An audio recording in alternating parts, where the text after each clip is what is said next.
Welcome to Mo Inspiration, a podcast where we look at young successful individuals. Today we'll be talking about myself. I've got Mr. Latif Ismail, who's Got it right second time. second. I still get confused, but yes, he's going to be interviewing me today. I interviewed him a couple of weeks ago, so that's already up on our social media. So the point of this podcast is obviously just to see the journey through successful individuals.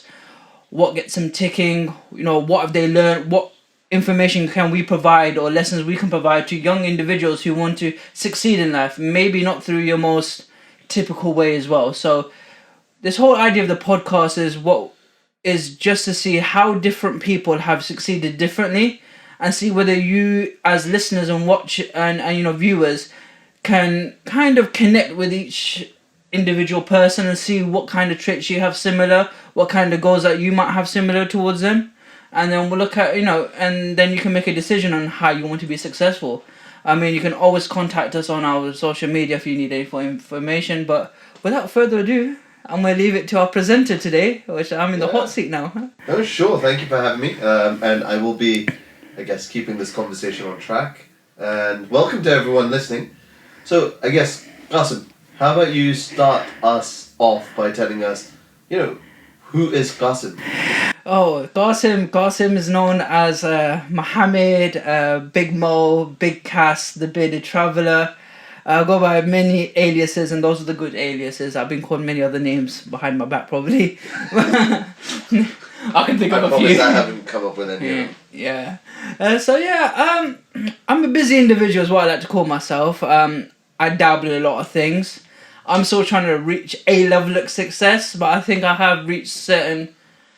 For me, like we say, success is something obviously subjective, and we always talk about this in our other podcasts. Yeah. And I think some levels I've hit there, but some I haven't. So coming back to that question, who am I? Who am I? I'm a busy person who still needs to be focused a lot more. I think that's who I am. Fair enough. Yeah. So can you tell us some things that you're focusing on right now? This podcast for one. So the whole idea about this podcast was obviously this is something I'm focusing on. It does not generate any money. It actually comes out of my own pocket. It just really comes to inspiring others. I think I was never given the guidance when I was younger. I didn't learn. I wasn't able to learn. I didn't have the resources. And I think I've learned the hard way. I've wasted a lot of money. But I think I'm at this point now where I'm a bit more smarter with how I do things. Think about things a lot more because I tend to rush into things. Mm-hmm. But this is just one thing I'm doing. As you'll probably know, more knowing me as the Bearded Traveller. So it started off with just me sharing my trips. I just wanted to share a couple of trips. Again, learning process. Mm-hmm. Then obviously I thought, okay, how can I expand this Bearded Traveller? I want the Bearded Traveller to be an experience, a little hub of information. So hotel reviews, airline reviews. This was all up and running. This actually was something in the works for many years, and it kept changing the direction of Bearded Traveller. Soon as I got where I wanted to go, COVID happened. Yes. And it really put everything on hold, and I had to really think about other things. Mm-hmm. What else have I got going on? I cook from home. I've just started cooking and food from home and selling it. I'm passionate about cooking. I could learn a lot more, but I'm learning as I'm going. Sweet. And I'm now just in the process, hopefully by the end of maybe next week, I'll actually launch my own digital marketing company. Inshallah. So this is what I'm dabbling in at the moment. And long term, and obviously I'm looking at planning some long term goals as well, with other businesses as well. But inshallah, we're taking it one step at a time, because what I've learned is I rush into things to take on too much. So with what you're seeing now, with all the things that I've got going on, you might notice that some things are getting pushed aside at the moment. That's because some things have to take a bit more nurturing before I can just go, all right, that's doing its own thing. But yeah, that's what I'm dabbling in at the moment. Yeah, no, but that's good. I guess it's, varied focus in multiple things. I guess it allows you to be a bit more creative, and it gets you flowing. Yeah. The creative juices are flowing, and you get to look at different things from a different viewpoint, right? Because, say, your traveling is one side, and you've got, say, the cooking one side. Yeah. by traveling you experience different cuisine, so you know develop different tastes, and then you can bring that back into your cooking as well, right? Yeah, I mean, Or do you see it like that, or I mean, I use something example of something like a steak. Okay, Yeah. a steak. I'm a big steak lover. we know you don't like pasta as well? I don't like pasta. Right. So, actually, I've had one good pasta that was in Nice. Fair enough. Yeah, I could eat that all day, and that was a big bowl. You could eat 3 people out. Could eat out of that bowl, but you know, we firmed it. So I was like, you know what? I live in a predominantly Asian household, right? I say predominantly. It's all Asian household. They love chucking spices and marinades and things left, right, and center to the point you can't taste meat. Yeah. So when I was traveling around the world, I was getting to taste meat, actual meat, like beef. You can actually taste the meat. Yeah. I was in Morocco and I went to one of the restaurants there and I actually had a filet mignon, Right. and that was really nice. That was lightly seasoned. Okay, I thought, all right, let me start learning how to cook it when I got back. So I started getting back, learning again. I didn't know about different cuts of steak as well, and I was like using the cheaper cuts of steak because obviously I at that time I was still a student. So I was like, there's no way I'm getting the good cuts of steak. So I was learning. I was overcooking it because that's how my parents overcooked food as well. Yeah. I said overcooked. It's overcooked for us. What it is a steak. It's a well done. And for me, I don't believe in a well done steak. Yeah, everything's gone out of Yeah, it, right? yeah, everything's gone out of it. The juices, the fats, the flavors, all gone. Yeah. It's really tough. Anyway, so I went to Dubai, and to be honest, when I had that steak, I had a tear running down my face. Are we I was talking like, about we're not talking about Nusret. Okay, we're not talking no, about we're not Nusret. talking about that. Salt Bay? We're not talking about Salt Bay. Salt Bay, if I can ever get you one, I hope one day I can. I've eaten at your restaurant. It's nice. The food is nice, but it's the name. Of course it's a name. It's a name. Yeah, it's a a brand. name. Yeah, It's yeah. good food, but it's not where I want it to be. It's not the. I had high expectations.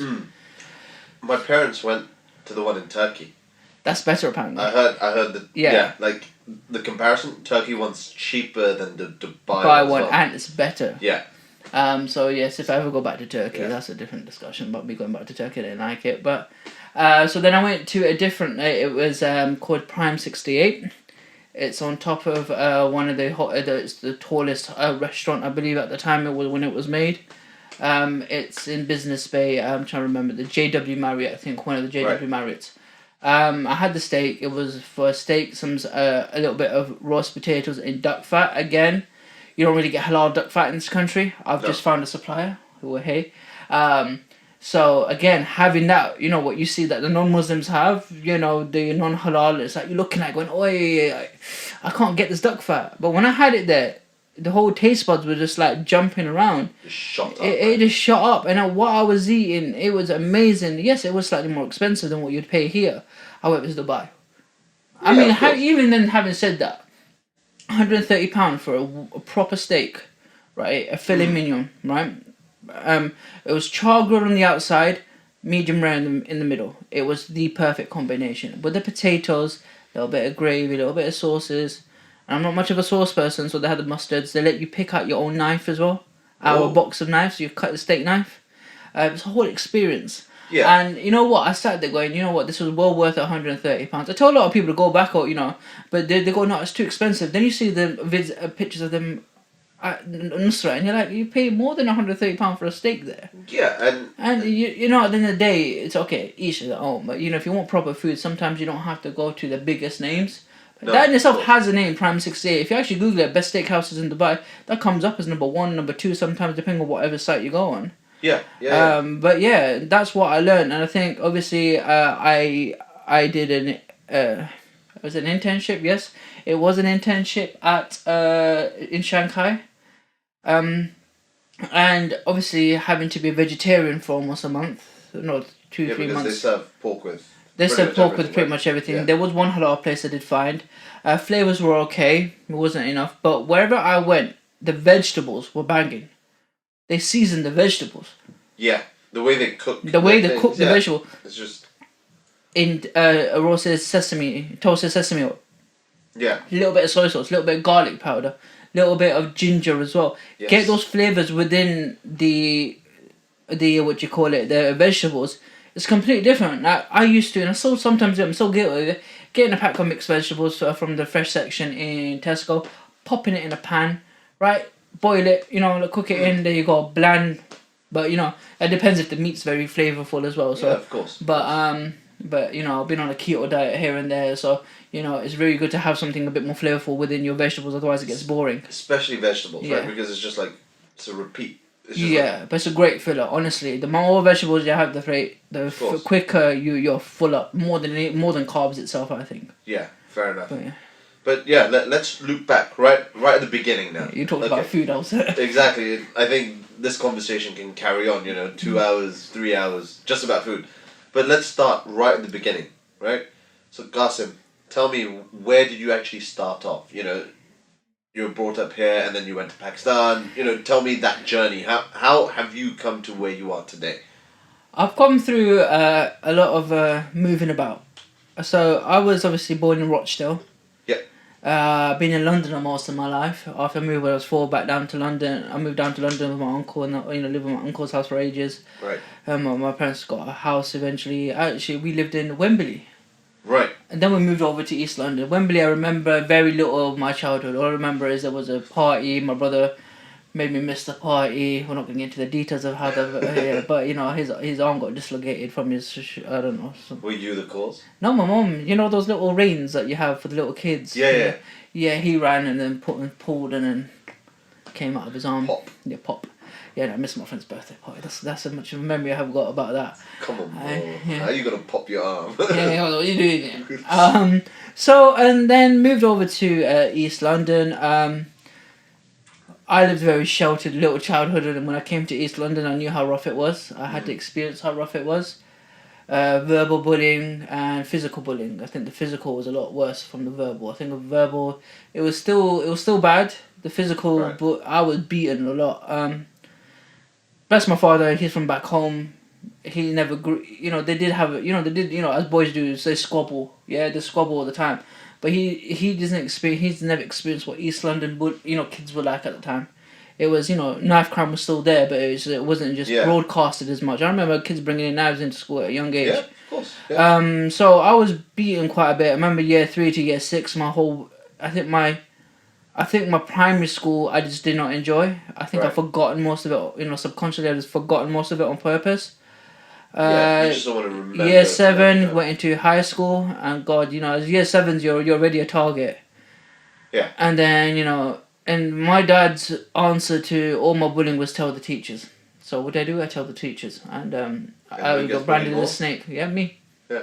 So was it predominantly Asians bullying you, or was it? It was Asians. It was always Asians. I'm a hairy guy. I've got hairy arms. But back then I was a hairy child. And not many people had experienced something. They must have. Yeah. Oh, you know what? Thinking about it, these kids, right? Pakistani and Turkish dads or whatever dads, right? Their dads are going to be hairy. You know what I mean? So these guys now probably were the ones with that beards probably thinking, why can't I grow anything on? Yeah, safe innit? Look at this. Yeah. You know what I mean? And this is where's your beard, fam? But then year 7 it was like really bad. It got really bad for me. I mean, I remember crying quite a lot. I guess just on the point where you say physical bullying, right? Like where was the limit?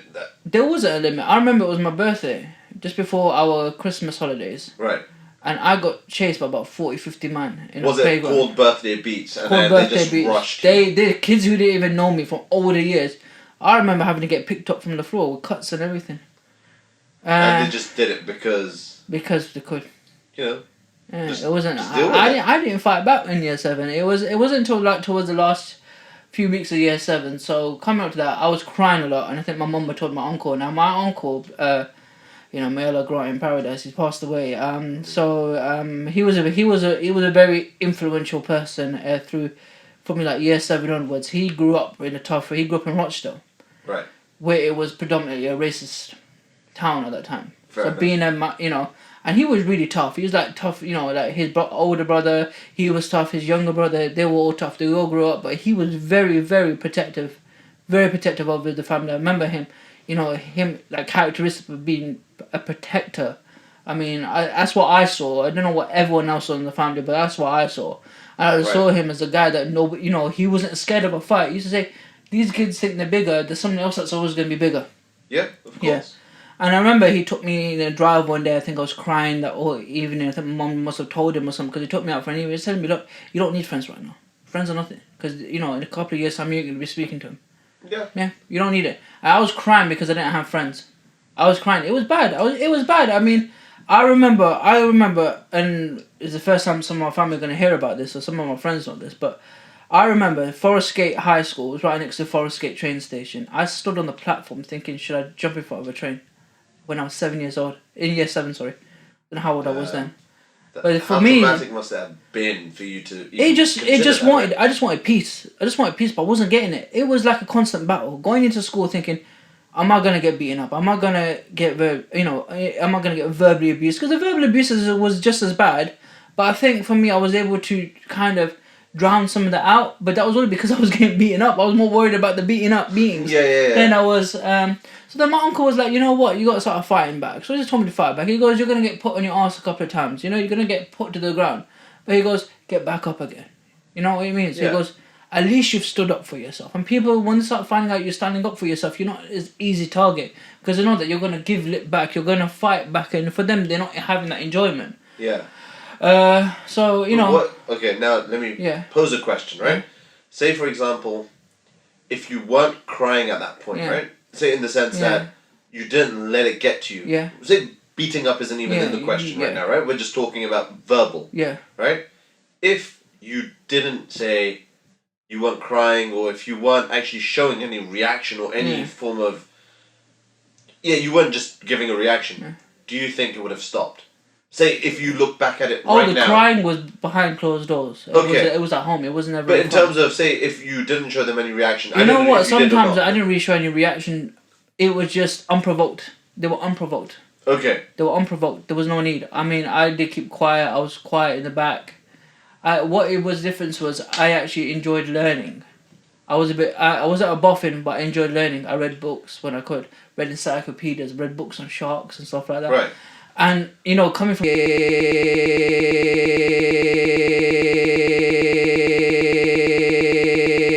And I think that I like to know the answers to things. And unfortunately, when I see myself as someone sees that, although he's too enthusiastic in class, doesn't look too good, does it? I mean, you're looking at the good, class. Literally someone's trying to break out the circle. Yeah. Where are you going, bro? Come back. Sit back down.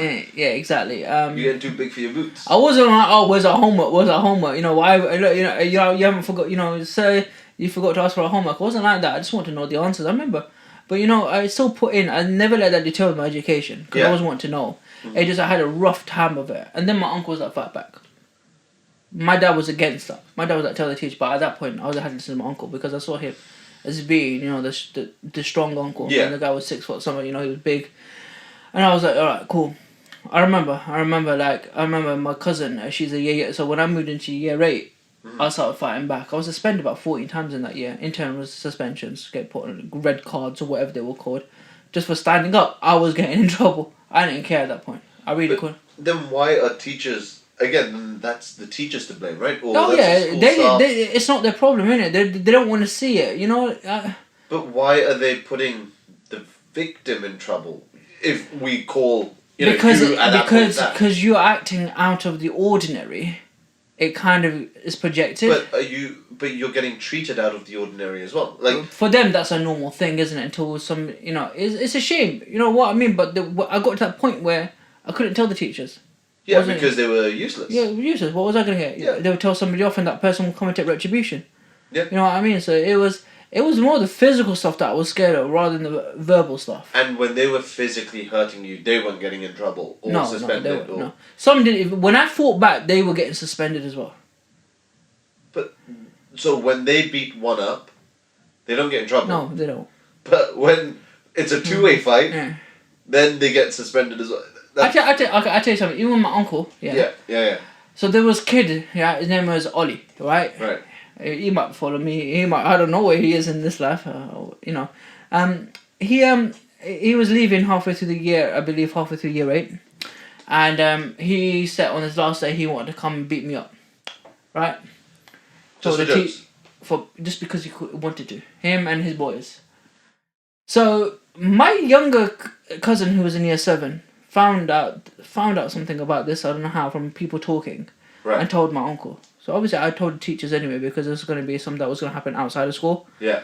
My uncle somehow managed to get his address. Right. My uncle took me to that guy's house in the evening, called out the parents, shook his dad up differently, and said, "Get your son out now, one-on-one fight. Forget him and his boys, one-on-one fight." That boy was crying. He was scared to come out of his house. Yeah. What just happened to Yeah, me? yeah. here? What just happened to me? Yeah. Yeah. Because you ain't when you ain't got your boys. You're not a big man, and I think that's what I saw my uncle doing all this, and but he was very protective. Once he started finding out, obviously, he was very protective, and the fact that I was learning to fight back, just hit back, just scrap. I didn't know how to punch and stuff like that. He taught me how to punch a little bit, but even though year 7, year 8, there's not much fighting skill you have. You just scrap. You're just angry, right? Yeah, You're just literally just. And you know what? I was a fairly chubby kid, so I had a bit of weight with me as well. You know what I mean? So if you were to throw something, yeah, it it's will gonna hurt. hurt. So yeah, I remember getting suspended. I think it was like 13, 14 times, and I remember to the point that when they say my cousin, she was in year 7 and she was getting harassed by these 2 people in year 9, and she came up to my form, and I know these 2 year 9 boys. They don't like me. There's 2 of them. They're older than me, right? And you were in year 8. Yeah, I was in year 8. Okay. And without even thinking, I switched on them both. I got beaten into a corner. I was on the floor. I got dropped to the floor. However, I still stood up for my cousin, and her dad was the one that was telling me to stand up. So, you know what I mean? I remember that quite clearly. I remember that incident quite clearly. And what are these 2 doing now? Don't know, but as far as Have I'm you concerned, ever searched I've forgotten their names, but I know a lot of them went to prison. A lot of these men went to prison. I hear it every so often that someone's going to prison. But yeah. So now year 8, things happen at home and stuff like that, and we thought, right, let's just move to Pakistan. Right. It wasn't discussion. It was alright. We're going to Pakistan. I was like, there wasn't a Qasim. Do you want to go to Pakistan? It was a pack your bags. We're going. You know what? I might have been asked. I'm not gonna be. I might have been asked about it. But Fair But what am I gonna know? Innit? I might have said yeah because I wanted to get out of this whole cycle. Yeah. Fair enough. And went into a private school in Pakistan for 2 years, 2 separate schools. Yeah. Did the situation improve there? I had a lot of anger issues as a result. Fair enough. It's a built-up anger, right? Like I remember tossing a chair towards my teacher, and those are the big chairs with the desk attached to it. And what did the teacher do to deserve? So they wanted to expel me actually, but you know what? In the first school they wanted. So what we believe that one of the higher people up in the school, it's a bit different how they do. You got a chancellor, vice chancellor, and then somebody else. He goes, alright, come sit in my office. He goes, obviously you're transitioning, you're moving on. He goes, you got so much anger in you. I can see it. At that point, I had so much anger in me. I was dangerous. Okay. I want to admit, and this anger lasted for so many years after. I tell you, we'll come into that. And that was because of the bullying, of not feeling in control. Yeah. And he was like, all right, you know what? Read a page of Quran. Because by then, I learned how to read Quran. I went to Monday to Friday after school in the madrasa, in the mosque. Fair enough, yeah. And I was able to read fluently, and alhamdulillah, I had good teachers. Alhamdulillah. And he goes, read that page. But he goes, I can guarantee you now, you can't read a page of the Quran angry. Read it, right? The moment my lips are the first few letters, anger gone. And you can never, and I say to this, no matter how angry you are, there's no way you can actually read the Quran angry, because you're going to make mistakes. You're not going to make mistakes. You don't want to make a mistake when you're reading Quran. Yeah. But I don't think physically your heart can. And so that was my therapy. It was a weird therapy going to Pakistan. This guy doesn't look religious. He wasn't a Maulvi. He wasn't Imam. Because, and that was my therapy for a while. He made me come into his office every so often. I read it. Usually after an incident. An incident. But I tell you, those 2 years. So then I moved to a boys' grammar school. Okay. Boys' grammar school full of testosterone. Yeah. Testosterone. Yeah. Yeah. That's what. Yeah. But and you know what? At this point, right, I was like, you know what? Fine. I'm not gonna hit until somebody else is. Because I remember my uncle saying, just don't hit anyone until they hit you. But as it is, people challenge you. I'm a foreigner. Yeah. You know, they're gonna try to obviously think. Yeah, I remember this experience. The first experience of dirty fighting. I was about to fight someone. He grabbed my balls in it. Yeah, and I was like, boisterous. and then the head teacher of the school slapped him over the head with a big book. I saw it. She got a soundproof room. I watched it from outside. Boy came out crying. But anyway, so I had friends. And I had a really good friend. His name is Shahriar. To this day, I'll consider the oldest friend I have. Fair enough. No, and You know, that's what you need, right? yeah, and you know, we got up to all sorts. There's things I don't want to repeat, but we got up to all sorts. Alhamdulillah, we had money. You know what, the pound to put a rupees. Exactly. Private school. Alhamdulillah, We were out all the time. I was driving our family car, 1.8 Toyota Corolla. Out there's a bit nicer than the Corollas than over here. Yeah. But, The I bigger was as I was well. loving life. I didn't have to worry about being bullied. Yes, I had anger issues, but when suppressed, it was all right. And you weren't constantly angry because I you wasn't weren't pressurized. Yeah, right? I wasn't in those situations where I was pressurized, Yeah. and it was just a lot of I really enjoyed it. I think one thing I say, it was when I moved out there, my deen was gone. I was still a Muslim. Yeah. You had belief. I But had belief. I mean, I had an Arabic teacher, Qari, who did not have any tajweed. And I used to listen to him going, brother, you teaching me or do I need to teach you? Yeah. Yeah, but Was it Alhamdu? Alhamdulillah. Yeah. Alhamdulillah. And anyway, so you know what? It was the best 2 years I've had. You know what I mean? I don't want to boast about it, but we lived like kings. We had a driver, we had a maid, Yeah. the cook. We whatever we wanted, my mom just give me the money and go. Yeah, sometimes we got a bit spoiled. When we didn't get what we wanted, as kids, we didn't get what we wanted, we throw a tantrum. But yeah, I mean, I was close to my brothers at that time. We were very close. We were a tight unit at that time. My youngest brother was 11 years old.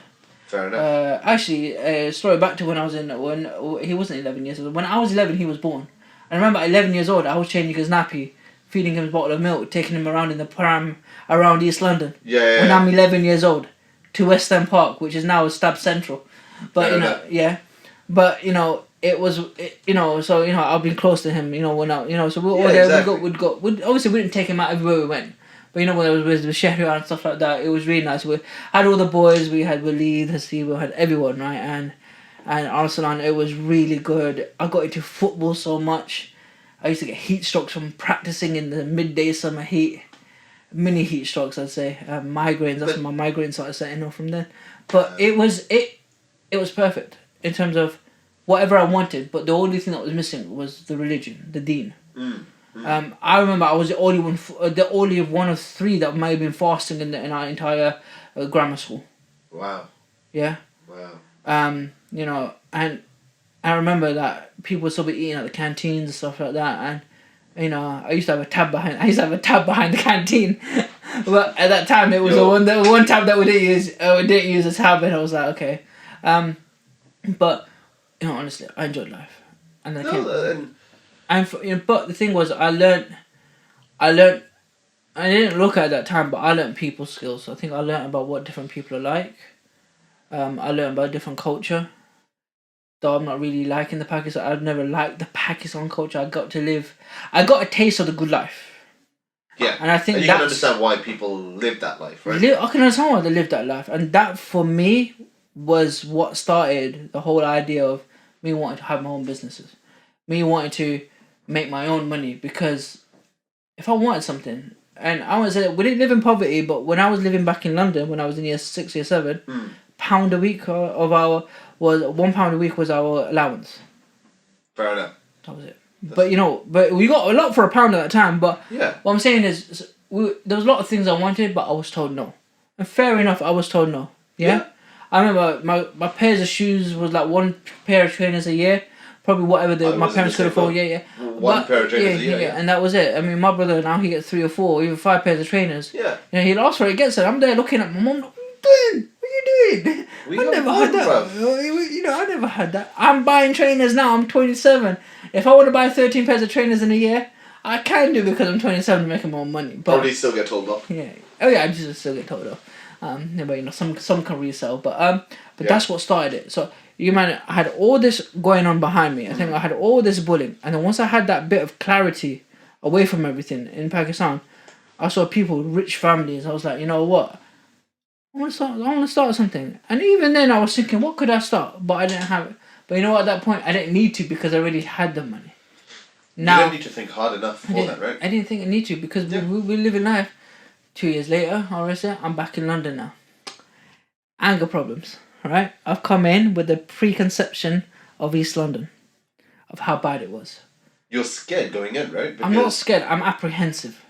But I'm on the defensive straight away. Well, of course, because you've got the memories of what you went with to Pakistan, so you're like, crap, this is probably going to happen again. Yeah, so I've now moved into what we call Essex, which is Gansel, and Redbridge. And I've come into Beale High School in my first week. I've on the Monday, Friday, on the Friday, Jummah, before Jummah, kids started giving me grief, and he was like, I'm gonna call my boys, they got dogs and this and that. I remember he was sat down when he said it. I got up and I punched his face repeatedly over and over again. Glasses cut into his face. I had to get pulled back, and they wanted to get rid of me then. Right. But the whole argument was like, he's just moving, he's changing over, he's got this preconception, he'd been bullied previously. It was almost like PTSD. Right, yeah. Right? It was almost like PTSD. But that was one thing. But then I stayed quiet. Because I didn't need any more of that. Like, my dad kept telling me, stop getting into fights. The first thing he told me when I went into school was, don't go into fight. Because I moved back in when I was year 11. You gotta remember, I got to catch up on GCSEs. Yeah, because you need to finish off, right? I've got to finish because I was doing O-level equivalents, but I hadn't finished them. Yeah. And it was the best time to be moving around, to be honest, and moving into a year 11. But however, I got on, put my head in my books. Again, I was quiet. I went from being a very loud and very confident back to being school, right? Like you were just with boys. Yeah, and now I'm coming in. You're back into a normal mixed school. And you had a set of friends there. Yeah. Now you're gone back to ground zero, right? Where you have no friends. Yeah, I had no friends. I mean, one of my best friends, and talk about that. One of my best friends now, when we met in year 11, we started on a fight. I started a fair few of them. We started on a fight, I think, but it wasn't like I was trying to. Like, there were a lot of people bigger and stronger than me that I didn't bother. Yeah. And yeah, sometimes I do. I stayed quiet. I got hit a couple of times. I remember I got hit by a couple of times in year 11, but then those boys were safe after. Yeah. It's a bit weird. As soon as year 11 finished, it was safe with me after. But needless to say, some of them ended up in prison anyway. But yeah, that was Beale High School. Mm-hmm. Sixth form. Did you stay on for sixth form at Beale?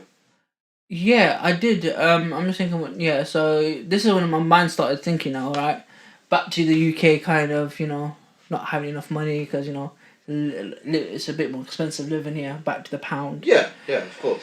My head was moved around a lot. So what can I do? What can I do? What you could do in Pakistan, i.e. drive. Yeah. You could go out, eat wherever you want. Yeah. You were living we were very limited here. You were a very comfortable life, right? Yeah. You don't have to think about, what if I don't do this? Or if I do this, what are the consequences? Or how much money am I going to cut down? Yeah. You know what I mean? Like, now, if you go out, it's like, what impact does it have on my bank account? Or what impact does it have on my parents' bank account? Because you weren't earning it. Yeah, I was earning. So I was like, okay, what can I do? I like technology. So Gumtree. Good God, I loved Gumtree at that point. Now Gumtree is nothing compared to Facebook Marketplace. Facebook Marketplace has taken over. Yeah. I was buying on Gumtree as well. I was buying second-hand electronics better than what people are getting offered at CEX, but selling it just less than what CEX was selling it at. Sweet. So I was making my little bit of profit here and there, sorting out someone's computer, moving a screen over one person's house, buying a PlayStation and selling it off to somebody else. Right? I had a little bit of money, saved up whatever I had from Eid and stuff like that. And yeah, I spent a little bit. But this was, so what happened with my education was it kind of got messed up. Right. So A-levels, maths, chemistry, physics, computing. Right. Very hard subjects. Yeah. However, when I was in Pakistan, the level of education was so much higher that while I was in year 9 in Pakistan doing pre-engineering O-levels, which was maths, chemistry, physics, computing. Exactly. They've got streams, right? Like you do got commerce, streams. you do engineering. Like maths, there was very little statistics. They were very algebra focused because it's engineering. So I brought that with me. Right. So I was very smart in maths. I was set 1 in maths when I came into a bit of Beale. Or they put me set 4. Within 2 days, I'm in set 1. right? because And I'm set one for underestimating I'm set one for double sciences. I didn't get into triple sciences because I got put in late into year 11, which is fair. which is fair. Got my grades. I think what I missed is the reason I didn't get my A's. I got B's. Right. Right. I did a BTEC, which was easy. I did a BTEC in media, got my two A's. Sweet. Yeah.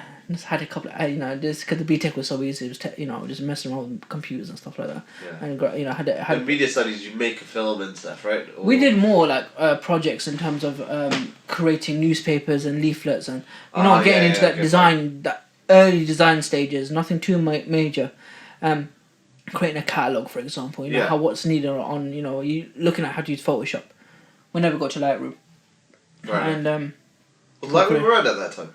I don't think it was. I think even Adobe Creative Cloud wasn't really there. So in terms of Illustrator, might be something less than what it is now. Yeah, but Photoshop was. That's been there for them. Yeah. So so I've gone into year 12 now, the first year of GC. I'm doing okay. I'm struggling a little bit with those intense subjects. They are intense. Yeah. Anyway, I get ill in December, right? Right. It was like my immune system was shut down. My parents were in Pakistan, by the way. I think they were in Pakistan. Right. And I didn't attend for 2-3 weeks. Right. And were you getting care at the doctor's? I had antibiotics, man. I just had antibiotics. Okay, fair enough. My immune system just dropped. I was getting ill. I was getting chest infection and then another chest infection. I was like, okay. They're obviously dealing with it. My parents have been away. I've got 2 younger brothers anyway. My mum's sister might have been looking after us. My mum's mum might have been looking after us anyway. But yeah, this sort of relationship with your mum, is it? So it was one of those. I got ill. Bill said to me, right, January. So this happened in December. January, you got to take a test. If you don't pass this test that we give you, you're not going to be able to do it. I've missed 3 weeks of A-level physics, maths, chemistry, and computing. You can't miss a day. You seriously can't miss a day. Yeah, and if you've been ill, you're not going to be revising and... And let me tell you something, I was good at maths, I was good at physics. When I took that test, it was like everything was forgotten. Basic level of physics, and basic level maths, and basic level chemistry and computing just disappeared out of my mind. Which is, that's some stress that no one would want, right? It was disheartening because it was something I was so good at. I used to boast about how good I was at maths and physics. I used to love it. I used to be a geek with physics. Right. I used to be a geek. I love physics. I used to look at everything in the world as physics.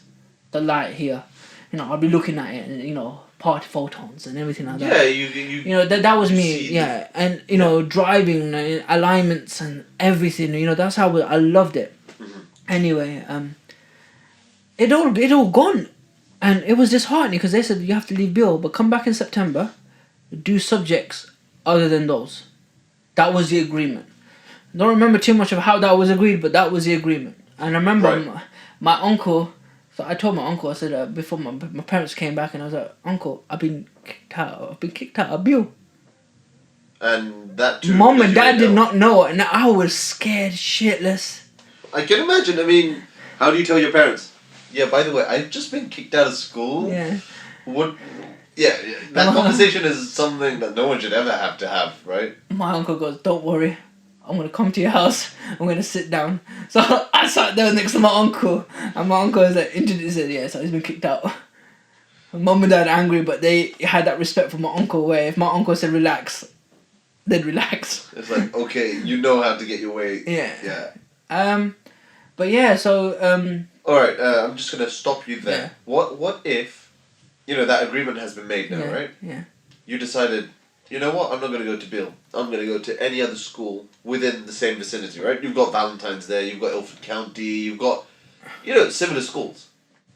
And you can say, look, I didn't continue at Bill because I was sick for 2-3 months. I never had that guidance. I never had that option. It was, you just have to do what I just do what my parents But what if you had asked your uncle? Because your uncle's been through it, right? Or he knew better than... Well, most. Yeah, but when it came to this, it was like if my school's offered me another thing, another chance, just take it. Right. In terms of what those A-levels could have led to, like, I was first generation, my own immediate family of trying to get to uni. Yeah. My mom got to as much as college, I believe, but she left before college finished or whatnot because she got married. Dad went back home, so he never had it.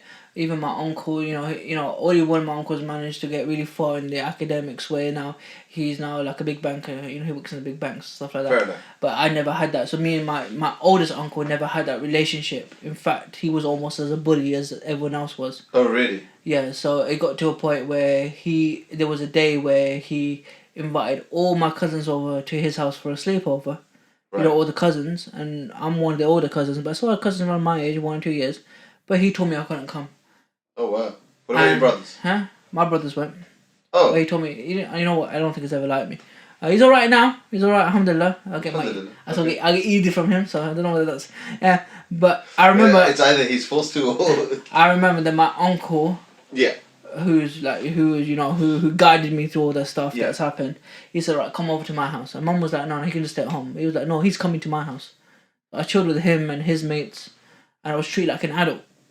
And I enjoyed, it meant a lot to me. Yeah. He took you in when you were when I was pushed out from others. I was pushed out by my older uncle, and I think for me, that was another pinnacle point of watching him as his character. And I like to say that he's my role model. He's one of my role models in terms of who I am today, or who I try to be today. Right. I mean, no one's perfect, and obviously, and I always saw him as almost faultless. Right. From what I saw of him. Mm-hmm. And I always tried to, he was someone who cared for other people, put other people ahead of himself. Mm-hmm. Just saw him helping out everyone. Yeah. That's who I always try to be. So going back now, so I'm at Beale. So obviously, back at Beale. So obviously, in that time that I'm off, I'm messing about. I'm not doing much. I'm just selling stuff here and there. Yeah. I get an internship, 3-month internship at Greater London Authority, working for Boris. Okay. I was in part of his office doing business administration. Which is still great, right? Which is so great. I learned a lot in a workspace like that. Yeah? And, I mean, from what I've heard, I have a friend who's worked with Boris. Like, I mean, when Boris was running his campaigns and stuff. He's a smart guy. Like, okay, I never saw the smartness. I, in fact, told him off once. Fine. I told Boris off. But in terms of politics, but I wasn't into politics. I was there just to get his experience. But that's what I mean. Like, I never knew for someone like Boris. Like, although you don't agree with his views and whatever, but if you work for him, I'm sure you can learn so much. Yeah. Like just his immediate team around him. I just learned the basics. I learned the basics in terms of creating appointments, using Excel to a higher degree, Microsoft Access, for example, getting meetings set up, speaking to other Greater London groups, getting them involved, watching these big things happen, being part of the team to sort of big events at the Greater London Authority. Yeah. We'd be there, like sat there at the back when all these events are happening, going, we did that. I was a bit of a techie as well, so I used to skip into the IT department every so often. Yeah. Alright, what you got me to do? I started setting up the projectors and stuff like that, a little bit more about projectors and stuff like that. So, I had I lived that London life, the London working life of getting that tube in the morning, getting in the rush hour, running up there on London Bridge station stairs, running across as I'm running late, had my earphones in all the time, little old school tunes. Experience, right? Like, I think working just teaches you so much more than... Yeah, 100%. Right? Getting to know different people. I was working with white people, bro. All I know was brown faces. You know what I mean? And, I mean, the way I... as much as I hate to say, this, but I think white people treat us so much better than our own people, for the most part. Like, when you're working, people show you respect and they value you for the most part. I'm not going to say, it's a general paintbrush statement, but comparative to, your experiences at school, you must have been treated much better because you seem so much more passionate about this. At least the way you're speaking about it right now. Talking about that, I worked at Islamic Impressions. Oh, the one in Walthamstow? Or... the one on Green Street. Okay. During Ramadan. These guys paid me £3 an hour. That wasn't agreed, but that's what they gave me at the end. And SubhanAllah. And, again, Asian run place. Very, very horrible with the breaks. Had 12-hour shifts during Ramadan. They were open 24 hours during Ramadan, almost. The owner was very rude to me. I mean, I remember seeing him about a couple of years ago because they're part-owned Big Mo's diner. Okay. Mo's down, is it Big Mo's or whatever they're down anyway. Big Mo's the one barking. Beckton. Beckton, yeah, that's it. I remember him saying salam to me and stuff like that. I was like, very apprehensive just talking to him. Because what I did was, you're owning an Islamic establishment, you're Muslim, you're brown, just treat your staff right, but he never did that. And that was my experience with being... Yeah. Like you're running a... Yeah. But I was treated with respect. Right? I was treated with respect at Greater London Authority. You know, they gave me... If I used to complete my work so quickly, I used to ask for so much more. And when you're treated with respect and you're given the appreciation, you want to do more work, right? Yeah, exactly. How do you feel? Like, what do you think about that? No, 100%. 100%. You know, at the end of the day, obviously, Islamically, you know, you agree into a contract of working and you do the work for them. Yeah. There's also, you can always work harder. But obviously, if someone treats you with respect, you're going to work hard. If they need a favour done and you're working there and you got time, why sit down on a chair when you can help out? At the end of the day, you're learning. It's all about learning. And I think the contract is, obviously on paper, it's not two ways, but it definitely is a two-way thing in the sense that, hey, just treat the guy with a bit of respect. You don't necessarily need to pay him more, right? That respect goes a long way. You'll be more motivated. You'll be more willing to do things, right? Than to, you know, being treated incorrectly, and then you're just like, screw this, I ain't doing this. Yeah, 100%. So, I've done that. I've started Beal again now. Right. Doing business studies. Right. And business studies and, what you call it, and what was I doing? Oh, a BTEC triples applied sciences.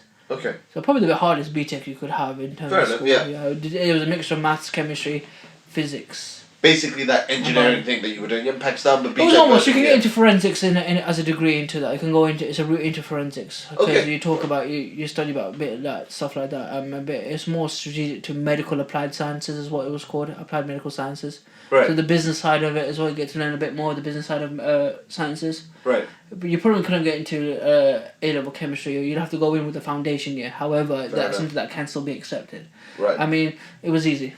You finished it.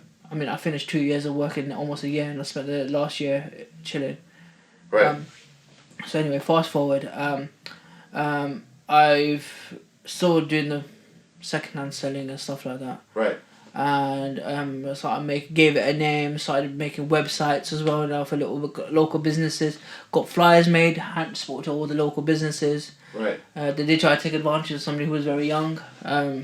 I didn't want to pay towards the end, but then obviously I had the domains and all the logins and etc. And anyway, the lights just went there. Anyway, so but like I said, so we don't want to pay you. Yeah, so I didn't that year I became confident again. For some reason I became confident. I think because I've obviously been working in the city, coming in, I've started into a new academic year now with the year below.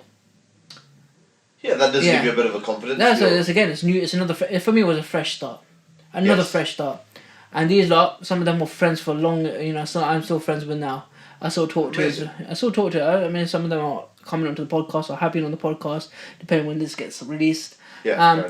But you know, they were nice. They were nice people, honestly, and I preferred those 2 years. I really enjoyed those 2 years as well in BO6 form. I made a rap track. So, are we going to get a preview? Oh, you're never going to get a preview. I have the one copy, and that one copy is hidden away since it had about 3,500 views on YouTube. 3,500? 3,500 Bro, views. You were an influencer. Well, people in Valentine's and at that time, Ilford County. I used to go, I went outside Ilford County or walk past Valentine's during when I was in sixth form. Are you Moneymaker? That was the track called Moneymaker, the Big Cast Moneymaker.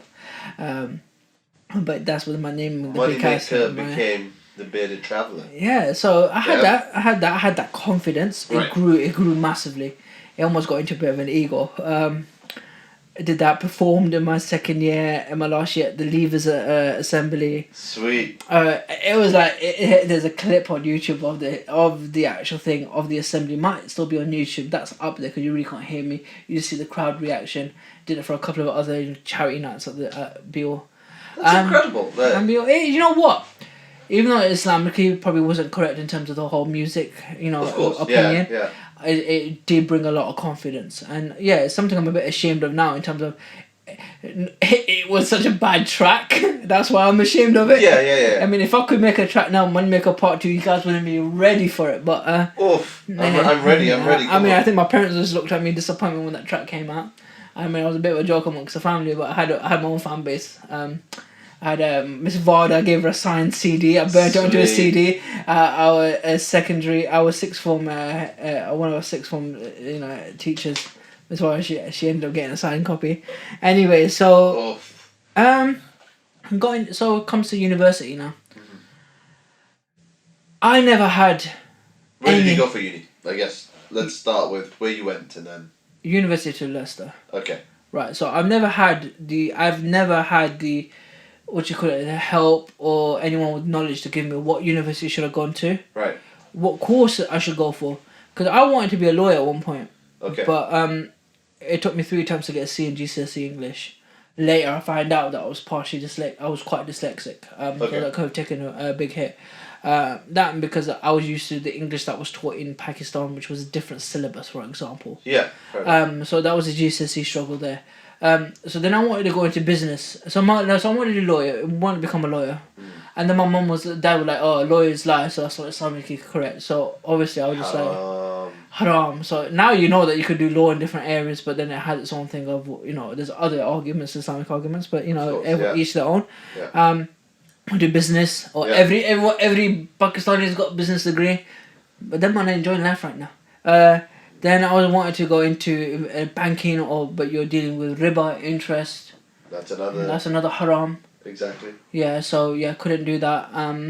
So then I was mum was into her little like forensic crime dramas and stuff like that. I was like, was she watching CID? I don't know. She was watching something else. Crime Patrol. I don't know what it was. It was more forensics based. Anyway, so I thought, alright, let me go into forensics. Right. So, or criminology. So I looked at 2 university. I narrowed it down. I went to Lincolnshire University. Not a brown face there. I was like, not halal restaurant. I googled it, not a halal restaurant in sight. I was am I gonna get my steaks? It was a lovely campus. But for me, it just like no. Yeah. Went to a few others. They were in the middle of nowhere. I think Lincoln University took 3 or 4 trains to go back to London. So I choose Leicester as my primary. Right. I choose Portsmouth as my, whatever you call it, your backup one. Insurance now. With that, again, it was still a pretty white city. Yeah, fair enough. Yeah. The mosque had steel bars in front of it. Oh. Yeah, so, right, it was adjoining to a church as well, so it was a bit odd. But but it is what it is, fine. So I was like, okay, I probably won't be too happy here, but I'm just going to get my degree. I hadn't sorted out. So going back to Leicester University, I told him what my predicted grades were: A star, D. Right. And she goes, the requirement says ABB. So if you don't get ABB, you're not coming in. The woman that was speaking to one of the professors, and I was like, okay, that's fine. So I had my eyes. Okay, I've still applied for it, but I'm probably going to Portsmouth. Right, but I'm gonna still try. I'm still gonna try. Fair enough. So I hadn't applied for obviously any accommodation, not knowing where I'd go. Right. That had got my head. And I'm an overthinker. I was like stressing, I don't know what I'm doing. So how is she gonna tell me I'm not gonna get in? Yeah. Anyway, before I get my results, a letter comes through my door. Congratulations, been accepted. You've been given a place at Sweet, yeah. So at University of Leicester on a partial scholarship. Because the A star D came up to an AAB. The requirements for an ABB. Damn. Alright, and because of the 2 A stars I had got, that was because of the BTEC that got it. So yeah. BTECs do work in some aspects. Of course they do. I mean, it's not necessarily the subjects that you're doing. Yeah. Of course, A levels are stronger. Yeah. But again, you're not unless it's disregard. A specified degree. Yeah, like if I'm gonna say like, oh yeah, do A levels, but you're doing, and I'm not going to bash these A levels in any way, but I'm saying like, okay, you're gonna do art, and you're doing other soft type subjects. The creative subjects that are considered soft. Yeah. And I'm not saying they're wrong to do, right? But BTECs in some regards are stronger if you want to get into specific subjects. Yeah. So I mean, if you look the at route that you UA, take is it's all a game. UCAS points. BTECs will get you those UCAS points.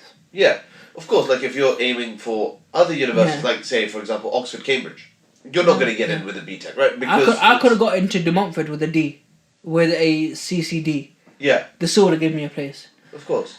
So I get in, panic, looking for an accommodation, find this shared accommodation with professionals. Yeah, Spanish people, horrible place. It wasn't as bad as I think. My mum was crying when she dropped me off, not because she had to leave me, because of what the state of the place looked like, but Really? what I could afford. I struggled. was this uni halls? No, No. it was Okay, so private. this was just private. This was private. It was in a smelly area. There was cat shit everywhere outside. You could smell it. How comes you didn't get accommodation? Like dorm? I didn't apply because remember I told you I couldn't. I didn't know where I was gonna go, so I didn't Yeah, apply for fair accommodation and money. Again, information was given to me too much about how much I could afford, this and that. I never had that. So anyway, fair enough. I dealt with it. I lived in a bit of a. It was the people that I lived with are horrible. Got into a couple of like arguments, and me and one of the guys got into a fist fight in the room. I threw a fairy bottle at his head at one point. But yeah, I say Has that he proudly. still got the fairy bottle with him? I don't know. I think he left the country. Yeah, he went back home. So I lived there for 6 months in that place. It was Right. horrible. So my first year at university, came in with that confidence. Right, became a course rep. Just got like that. We went for nominations for course rep. Got course rep. Then so I was a course rep for a year. At that point, I had a bit of dean again. Started again from year 11, year 12, year 13. Got into the first year of uni. My dean was gone again. I was. No, I saw. I joined the Ahlul Bayt by mistake. ABSOC. Ah, okay. Okay, so yeah, they said that they were the Islamic Society. Little did I know. But ISOC is ISOC. Yeah. So first year I'm hitting the clubs, this and that, left, right, and centre. I was in the club every night. Right. Yeah. With my Parents just close your ears there. Yeah. No, my mum knew about it. She wasn't happy. She just said, "I'm not happy that you got in." Anyway, so my mum and my brother now moved to Leicester as well. They followed me to Leicester. My mum and my brothers. So 6 months in, I'm like. So "Alright." what are your brothers doing at this point? Because obviously they're My in brothers school, are, right? yeah, so they're in school. So my So brother. they transfer schools to Leicester. Yeah. No way. So how old are your brothers at this point? So my brothers are going into. He's starting his college now. Okay, so he's starting Yeah, college, and then but there's another one in primary school. okay, so they weren't like how you moved in year 11. They weren't in that situation. No, he wasn't too bad. The one that just got into college. So Okay. because he was. He had to get into college anyway, so he got into college. Fine, fair enough. They looked for a while for his college anyway. 6 months in, obviously now I moved in with them now, because the accommodation obviously I just left. Now I it's left like at being home. back at home. Yeah, it's like being back at home. It was alright. And for the money, we lived in this really nice area, Right. cul-de-sacs, new build houses, fairly new build houses. A 3-bedroom was $850, I think. A 4-bedroom was $950. Wow. With a garage, semi-detached. It was amazing. Yeah. Do you think you'll get that in London? No, and you barely get a room for that. Yeah, fair enough. So first year being on a mad one, then got my 40% safe. Second year comes, and I'm here still wanting money in my pocket. Yeah. I was thinking I made enough money when I was at sixth form selling all these goods. I was able to do what I wanted. But now I'm eating pot noodles, man. I'm eating pot noodles. My first 6 months of the thingy, I'm surviving on pot noodles. I could afford boneless chicken once a week. Damn. Bro, mine was on rations. This is like I I was rationing. It was bad. I dropped a lot of weight. I got a bit fit in my first year actually. Joined the American football team. Damn. So yeah. Was it all the clubbing? Huh? Was it all the clubbing just like? Yeah, possibly. The amount that you sweat in a nightclub. I remember coming into lecture actually wearing a Where's Wally or Where's Waldo outfit. Did the lecturer say, "Where's Qasim?" No. Found him. Yeah, no. It was only when I forgot I was wearing it, because one day I went into the shopping centre. The kid goes, "There's Wally." I was like, "Oh no, what am I done?" I forgot I was wearing it. I was too comfortable in it. It was really comfortable. It was like pyjamas. So first year was a bit of a madness. Not the most proudest year, but my confidence overtook. Yeah. Second year, met a brother called Mohammed. He was part of the Islamic Society, the brothers. Mm-hmm. And yeah, so he was like, yeah, come chill with us, innit? Come chill with us. Come chill with us, innit? Come with me, bro. Come with us. That's how it started. So stopped the clubbing, stopped chatting to all the girls and stuff like that. No way. Yeah, it stopped all of that. Music, stopped listening to music. Was it a slow process or was it like instant? Quite quick, and I think because I knew what I was doing was wrong subconsciously. Because you had Dean like. I knew I was taught Dean, so you understand that I knew what I was doing was like your wrong. foundations were built on Dean, so it's like okay. Yeah. As soon as you deviate, you still know what you're doing. Yeah, wrong. Every time I was going out, I knew what I was doing was wrong. Right, so you weren't ever justifying it to yourself, like, oh it was, Islam is 1400 years old. I was guilt. No. I knew what I was doing. I remember actually when I was clubbing the first year, two of these brothers, which seemed to have popped out behind a bush, right, were part of the Islamic Society in the first year. Yeah. They were a bit aggressive in the way they talked, and I think that's what kept me away from the. I think that's what happens with most people that are like, I want to be part of Islamic Society. But do they judge? But they're not even just like, I wasn't clubbing or anything while at uni, right? But I just felt that they were a bit, I wouldn't say alpha, but just quite aggressive with their approach. Yeah, and that's what, I guess for me was like, cool, I'm cool with these brothers, like, I have no, resentment towards them or anything, but am I going to chill with them on the daily? Probably not. So second year, obviously joined with the brothers. Right. Check out to play football with them, going out with them for lunch and stuff like that. I remember that year I think, that entire year, we used to go out every day for desserts. That's when the weight started coming back on. Fair enough. And that's when you had money to go out, right? Yeah, so what happened is, in order to get that money, I started my own professional, so this is where here, MQA Photography, it was a name back in the day. Right. So I started my own photography business. I bought £100 camera. The irony was, I was university events, these society events, wherever they were, held in a bar or a room or whatever. Yeah. I was taking photos for them. But that's fine. On a £100 camera. Then I went to London and I was a car spotter. During my days, I used to go back down to London. Right. I used to go around chasing supercars around London, taking pictures of them because of the passion for cars. Yeah, and cars. Were you one of those early Instagram pages? No, I wasn't. Cars and stuff? Okay, no. So took pictures of these cars moving fast, and I realised that these cameras for £100 cameras are not good enough. Yeah. So use some of my student grant money, whatever, the money you get. Yeah. Bought myself a mid-range entry-level camera, Canon 7D Mark 1, no Mark 2, no Mark 1, it was a Mark 1. And the amount of jobs... Canon is like, the smaller the number, the better it is, right? Yeah, almost, yeah. It's like 5D is amazing, but 3D is like... Well, it's the 1D. The 1D is amazing. Is the 1D like... It's the ultimate. It's okay, fair enough. Yeah, like I've used the 5D and 5D is like really so good. We'll get onto the 5D. Fair enough. So I'm on the 7D, right? And I'm like doing everything, but it's not a full frame camera, so you get the cropping and stuff like that. Right. So, but I've made enough now out of the photography jobs for the first year of doing all these society events. Right. Doing about 40% of the society events. Right. Whatever money I was making, I had the 7D. I had the 5D, so I bought myself a 5D Mark 3. Right. Right, which was a daddy camera. To this day, it's considered one of Canon's best cameras. It's still one of them really good ones.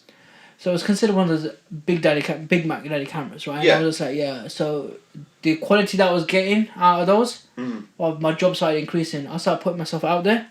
I was getting jobs outside the university, different businesses, different weddings and stuff like that. For sure. Started. I guess because you input money into it, right? You bought good equipment. I was self-taught. I didn't do any courses, didn't read any books. I learned with experience, messing around with the camera on my days off. Right. There's some tunes happening outside. I know, right? Like I was just like, what's actually happening? So I've obviously now generated enough money. I'm going on holidays quite a bit. So this is my love for traveling. Morocco, I think I went to Portugal, Algarve. I went Morocco twice, I believe. Went to Dubai. And so I'm a big Dubai fanboy. Fair enough. But we'll get into that. And then so I'm just doing the photography, and learn. Third year, I'm part of the Islamic Society at the University of Leicester now. I'm the treasurer. Right. Right? So you see that big step with a D? Yeah, so now you're like... For me, the right company, and that is, for me, that shows you the right company. Yeah. and there's hadith. There's hadith on the company you keep. There's many hadith about the company that you keep. Yeah. And obviously, this company of practicing brothers. Yeah. We don't have to go to clubs. So we did pizza and FIFA nights. We did barbecues at my yard and dinners at my yard. I would cook. Fair enough. I guess also just to that point, right? You said there's a hadith. There's also like a famous saying, right? You're the average of the closest 5 people that you keep. Yeah. You know, there's that one saying as well. Yeah. So, you know, amongst many beliefs, like Islam, obviously, but also other beliefs, believe 100%. that you are, you know, a product of your environment and the company that you've 100%. got. Remember 3rd year? I've not attended any of my lecture classes now. Okay, so now this is where the fun begins? So yeah, so basically what happens in my 2nd year, I'm not getting the grades I wanted.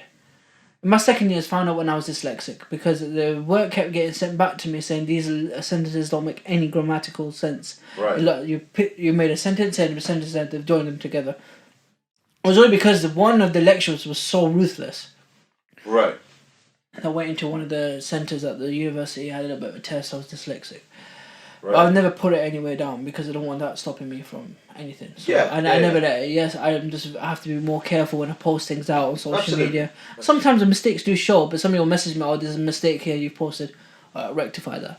Yeah, just fix it. Right. So I spent like 10 hours in a row trying to read through books at university. You know, getting a kettle in it into the little rooms as well. You know, bringing food because I struggle to even read past a page. Yeah. Harry Potter. I couldn't read past one page of Harry Potter, the book, Yeah. because I keep getting lost in that first page. Fair enough. It's just like, what the hell is happening here? Yeah. So okay, I'm not enjoying my course. My dean is now telling me that I'm going to work in criminal justice system that isn't Sharia criminal justice system. My criminology degree. Right. So for me, I'm now not interested in my degree. I've actually told my university I want to leave. I told my tutor, you can't leave. I was like, okay then, I just won't turn up. I had 0% attendance in my 3rd year. Right. Got called in for attendance meeting, didn't attend that to get expelled from uni. Just like, just get me, but they wouldn't. Just understand the hints, bro. There was a point where they made me come in for one thing to produce a presentation. Went into that lecture hall, plugged in my USB. Oops, there's nothing on there. I did it on purpose. Walked right back out to get kicked out. They would not kick. And they still persistent with. Apparently, it was something to do with the little scholarship thing I had, or the half of my course being paid for. Okay, fair enough. Anyway, so so I'm doing all these photography jobs now. Yeah. 3rd year of Leicester, making loads of money. Like I'm reinvesting it. I'm going on holidays. I'm going to Dubai again. Enjoying yourself, right? I'm enjoying myself. I've now employed 2 photographers to do some jobs for me here and there. Okay, amazing. I've now bought chocolate fountains from China. Got them imported, obviously, via eBay, £100 and some pounds each. I had one chocolate fountain. I think we had another chocolate fountain as well towards the end. And I learnt very quickly about chocolate fountains. I got regular chocolate, tried to melt down in the microwave, kept burning. I was like, bro, so I did my research. All these places that you go for weddings, right? Let me tell you now. All these places that you go for weddings add a bit of oil into the chocolate to give it that salty look, that shiny look, and help with it melting. Because the bottom of a chocolate fountain, that bottom bowl, heats up slightly, so it keeps everything running liquidy. Yeah. Let me tell you something about that. If you taste a chocolate by itself, it's bitter. But if you're adding it onto marshmallows, you're not really going to tell because the marshmallow is sweet. And I was like, that's not something I want to do. When I do something, I want to give the highest quality, especially my photography, highest quality of work. Yeah. Yes, I had some horrible clients. But I still produced the best we could. Never skimped out. If that meant that I had to pay my photographers a bit extra, and I took £0 out to that job, as long as my client's happy, and this is the whole idea of customer service, they're going to come and use you again. Yeah, and they'll recommend you as well. So, University of Leicester, all society events, including university events, we covered 95% of them in my 3rd year. Wow. That's because we gave the lowest rates, but we had the constant. Little events that they had that they didn't need documenting, they still wanted documenting because we were that cheap. It's just like, why not? If it's like, a couple £100, it's like, whatever, right? Wow, it was less than £100 an event. Sick. Yeah, like, because there was not much overheads because I'd bought everything previously, and because it was part of a hobby as well, the photography, you didn't really consider that as a business expense as well, in terms of all that camera equipment. So there's a lot that I learned. I'm still learning about photography. I've started to get back into it slowly. A quick shout out to PrimeGen. PrimeGen on Instagram. Really, it's like a community, and they teach you different aspects of photography via your phone as well as different cameras and stuff, and how to edit. And it's a community, so they share other people's work. So shout out PrimeGen quickly. Massive shout out, because this is what I'm learning back from them now. I remember, and Ridwan, he was from Beale High School in sixth form, so some of you guys who are listening will know him, and his crew. So back to where we're going with the photography. So now I've got a chocolate fountain here. I imported. I used to get 20 kg bags of little chocolate chocolate chips. I wouldn't say chips, but they're little discs. Like, giant milky white buttons. like the chocolate coins. And the stuff, chocolate coins. Yeah, it's slightly smaller than a chocolate coin, and they have cocoa butter infused within the chocolate. Ah, okay. It melts in your hand, literally. You put your hand there, it starts melting into a puddle. That's amazing. Like, that's what you need, right? That's what you need, right? So yes, my overheads were slightly more expensive than somebody else who's doing it at the event, but you're getting really good Belgian chocolate. We ain't messing about here. Right, I used to take pride. I used to boast about how good our stuff was. I had an agreement with a local Asda when they eventually got strawberries in. Right. Finished their stock straight away. I'll get a phone call. Well, we got some strawberries. Alright, I'm taking it all. So we cover. So I was doing that while my photographer at the same events doing photography. We're cornering the market. Yeah, exactly. And Leicester was amazing. I think it's still amazing that even though it's a city, it's like a small town. Word of mouth got me everywhere. So, while I'm doing this, what else am I doing? Remember, I'm not going to university. Yeah. I'm working at Chaiwala. Chaiwala's opened up. Mustafa, who's one of the brothers that owned Chaiwala, started working there behind the till, kind of got the managerial role by forcing it, because I was doing everything a manager would. So £5 an hour is what I was getting paid. Fair enough. I might do 6 hours in the evening. Damn. And out of that, I was spent about £5 it was £7.50 for the taxi from my house to there and there back. So it wasn't making enough that much, but it was paying for the cheap EasyJet trips to, let's say, Portugal, for example. Yeah, you save up a little bit, you can go yeah. So it was all adding up, and you know what? I was living comfortably, man. I was, if I needed to drive my mum's car, I had a license. I just get a day insurance policy out on it. You don't need the whole year. Don't need the whole year because I'm not driving. No, exactly. Don't need it. Exactly. And you know what? It was a shame that I had to leave Leicester when I did leave Leicester. I think if I stayed there, because my family moved back as well, my degree had finished, so I was all moving back to London. Right. Had they stayed there for another 2 more years, I think MQA photography would have been massive. I think we would have had a whole of Leicester's jobs. I was on Facebook groups taking on jobs. Anyone know a photographer? Boom. Go to someone's house, the kid's been born, take pictures. So why didn't you continue it when you moved back to London? So when I moved back to London, I needed something that was going to be stable income for a while. So I then applied for jobs. But why did you, if you knew that it took off in Leicester, right? Why couldn't you have started customer loyalty and your name? I would have had to restart building my brand again. For sure, but if you had faith in your brand, you knew you had faith, right? In brand, for the prices I was charging, in Leicester was fine. I would have had to double my price because of travelling in London is more expensive. Overheads in London are more expensive. Right, okay. And I would have had to be more established in London to be able to charge those prices. And for me, I was like, okay, if I'm not with my team, it was a great run in Leicester. Because you had the 2 guys working. I had the 2 guys, and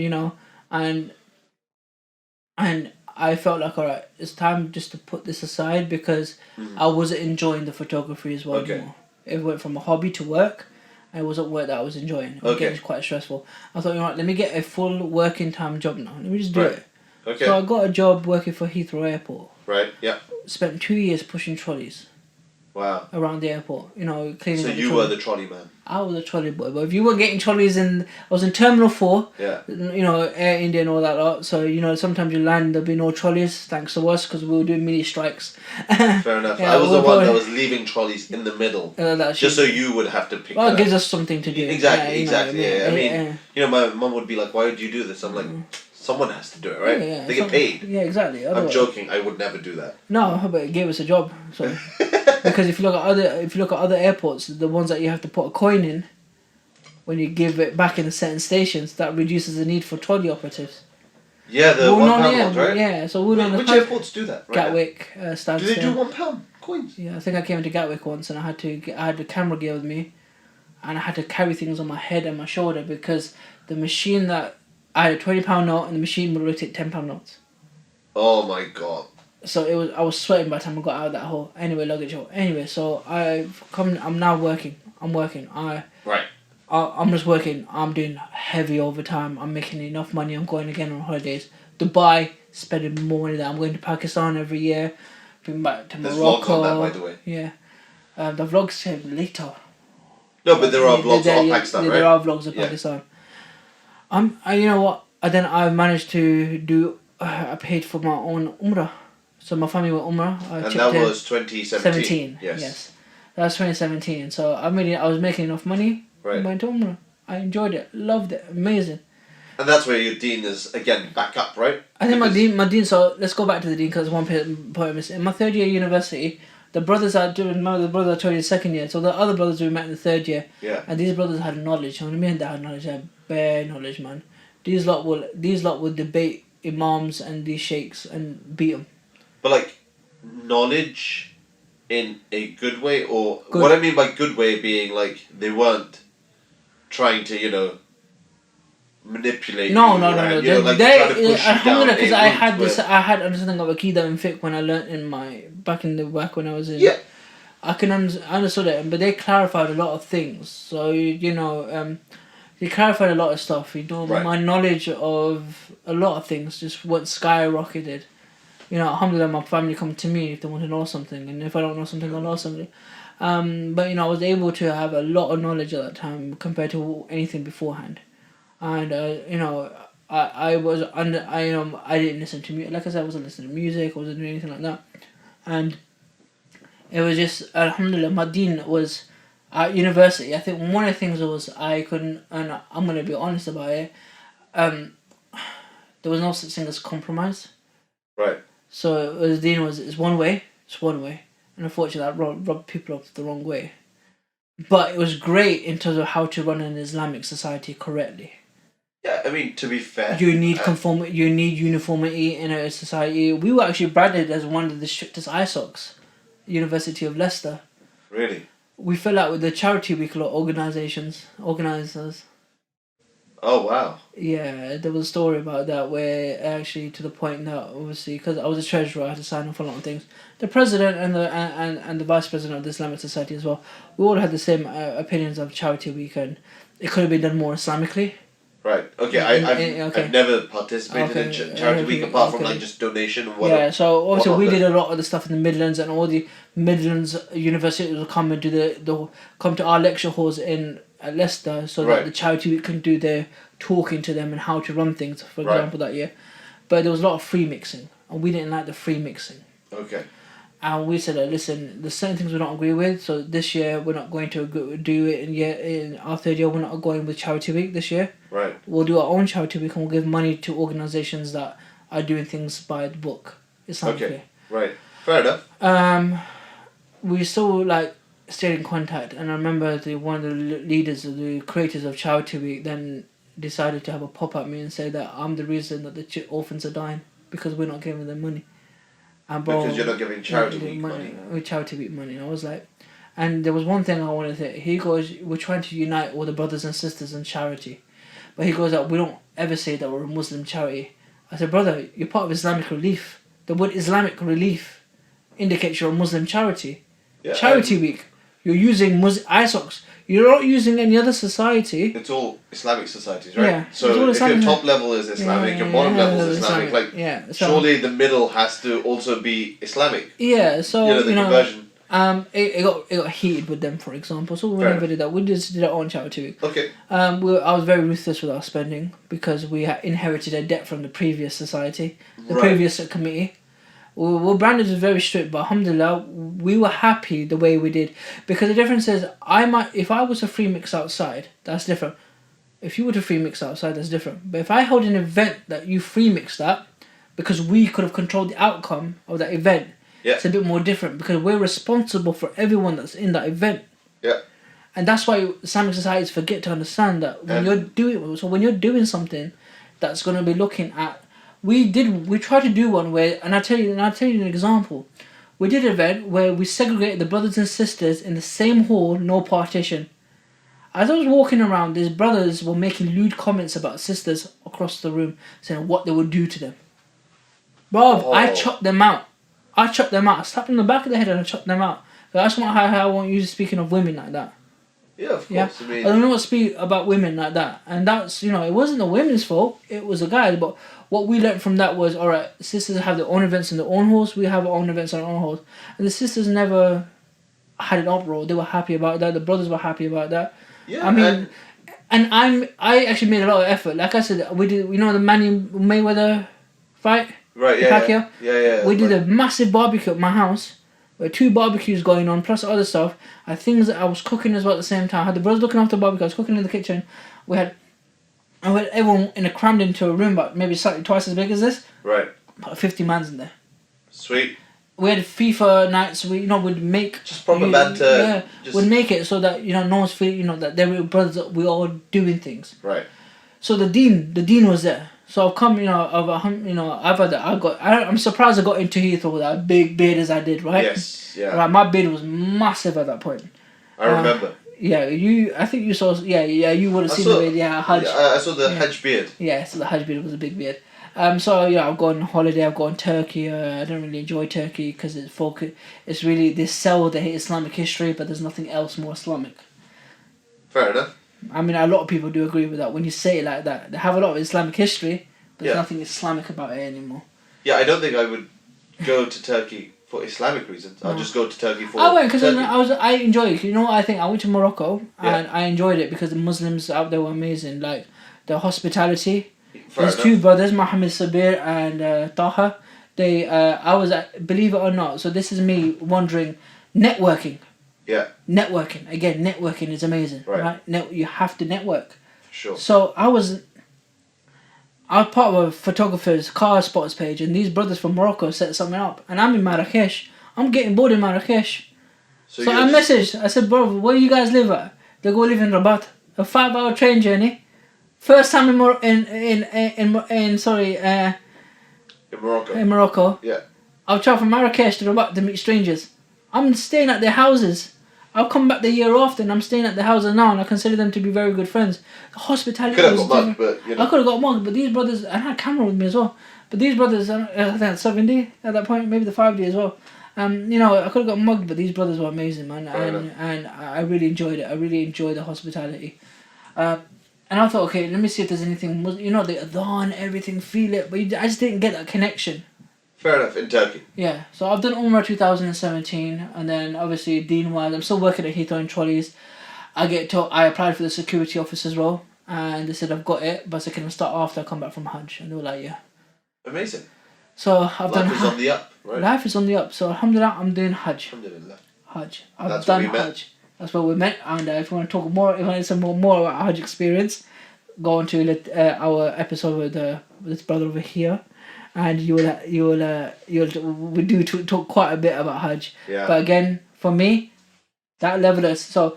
I tell you levels of success where I felt now. Owning my own photography business, right? Working at Greater London Authority. I did an internship in China. I networked there like crazy. I even got to drive a Ferrari by networking. Sweet. So the area manager for Ferrari bought me a ticket to go outside of Shanghai, on the corner of Shanghai, pick me up in a Maserati, let me drive the Maserati, let me drive a Ferrari California, then a Ferrari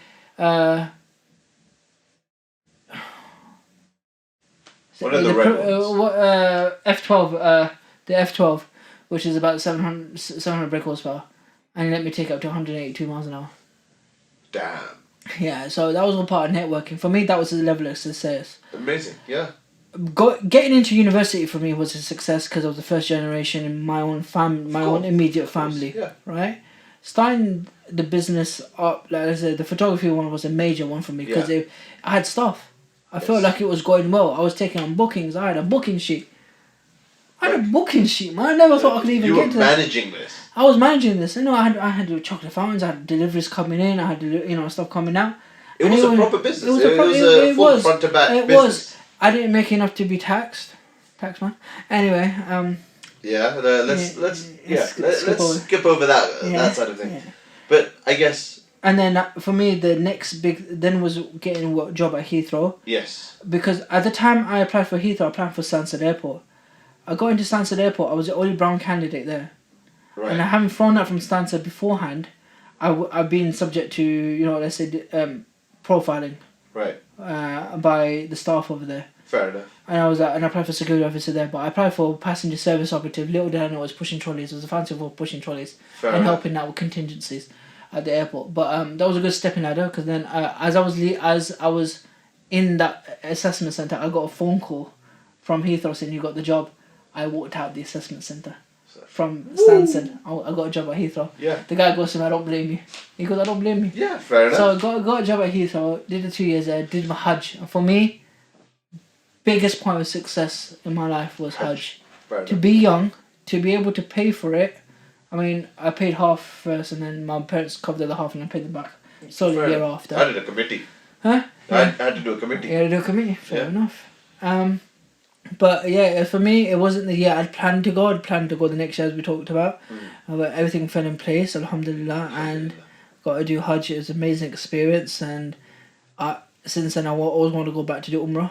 I would like to do Umrah again, inshallah. So since then, I've travelled again, Dubai. I've done Dubai big.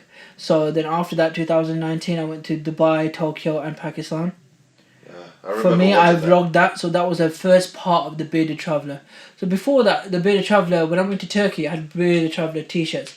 All I wanted to sell was t-shirts and hoodies. That was Bearded just Traveller. the inception of an idea. That was right? an inception of an idea, and you know what? It was being lazy that it never worked, and this is what I'm trying to show you guys that I had a lot of things going on. I'm trying to juggle a lot of things here. Yeah. Right.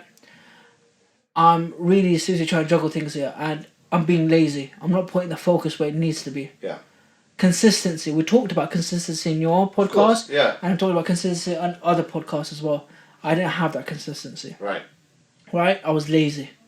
I was like, I'll get to it next day. I'll get to it next day. Get to it next day. Yeah, that mentality does dampen progress, right? So I posted. So the Bearded Traveller actually started with the Hajj vlog, and the feedback I got from the Hajj vlogs. To this day, I can get a phone call from somebody saying, "I'm watching your Hajj vlogs." Amazing. People who went Hajj the year after, some of my friends, they were like, "We learnt about Hajj through your." Yeah, But I your still vlogs. rewatch it, and I mentioned Yeah. that in my podcast. People still learn how to do. People learn Hajj via what I've shown, and for me, alhamdulillah, the reason I did the Hajj, and I say that, and again, and I say it in my vlogs, is to inspire young people. When you've got the money and the health, and less commitments, go do Hajj, because you're looking at 10,000 plus now. To do Hajj, we paid at 6. And I guess just to that point, Yeah. right? If you've got 5, 6, 7,000 pounds in the bank, if you delay it, you've already had the money, so that excuse of I can't afford it goes out of the window. You know what? It's a good way to put that. So Don't don't put that money towards a car. Allow it. Go do your Hajj first. Yeah, like for me, when I got married, right? Yeah. I knew as soon as I got married, I had the money, but obviously I was getting married, right? I was like, look, I'm already liable to actually do Hajj. Yeah. I have to do it. Yeah. And that's why, like, obviously the next year I couldn't because I was ground zero, but the following year, it was like, I have to go do Hajj. And I was, like, if I die now, I haven't done Hajj, but I could have. Yeah.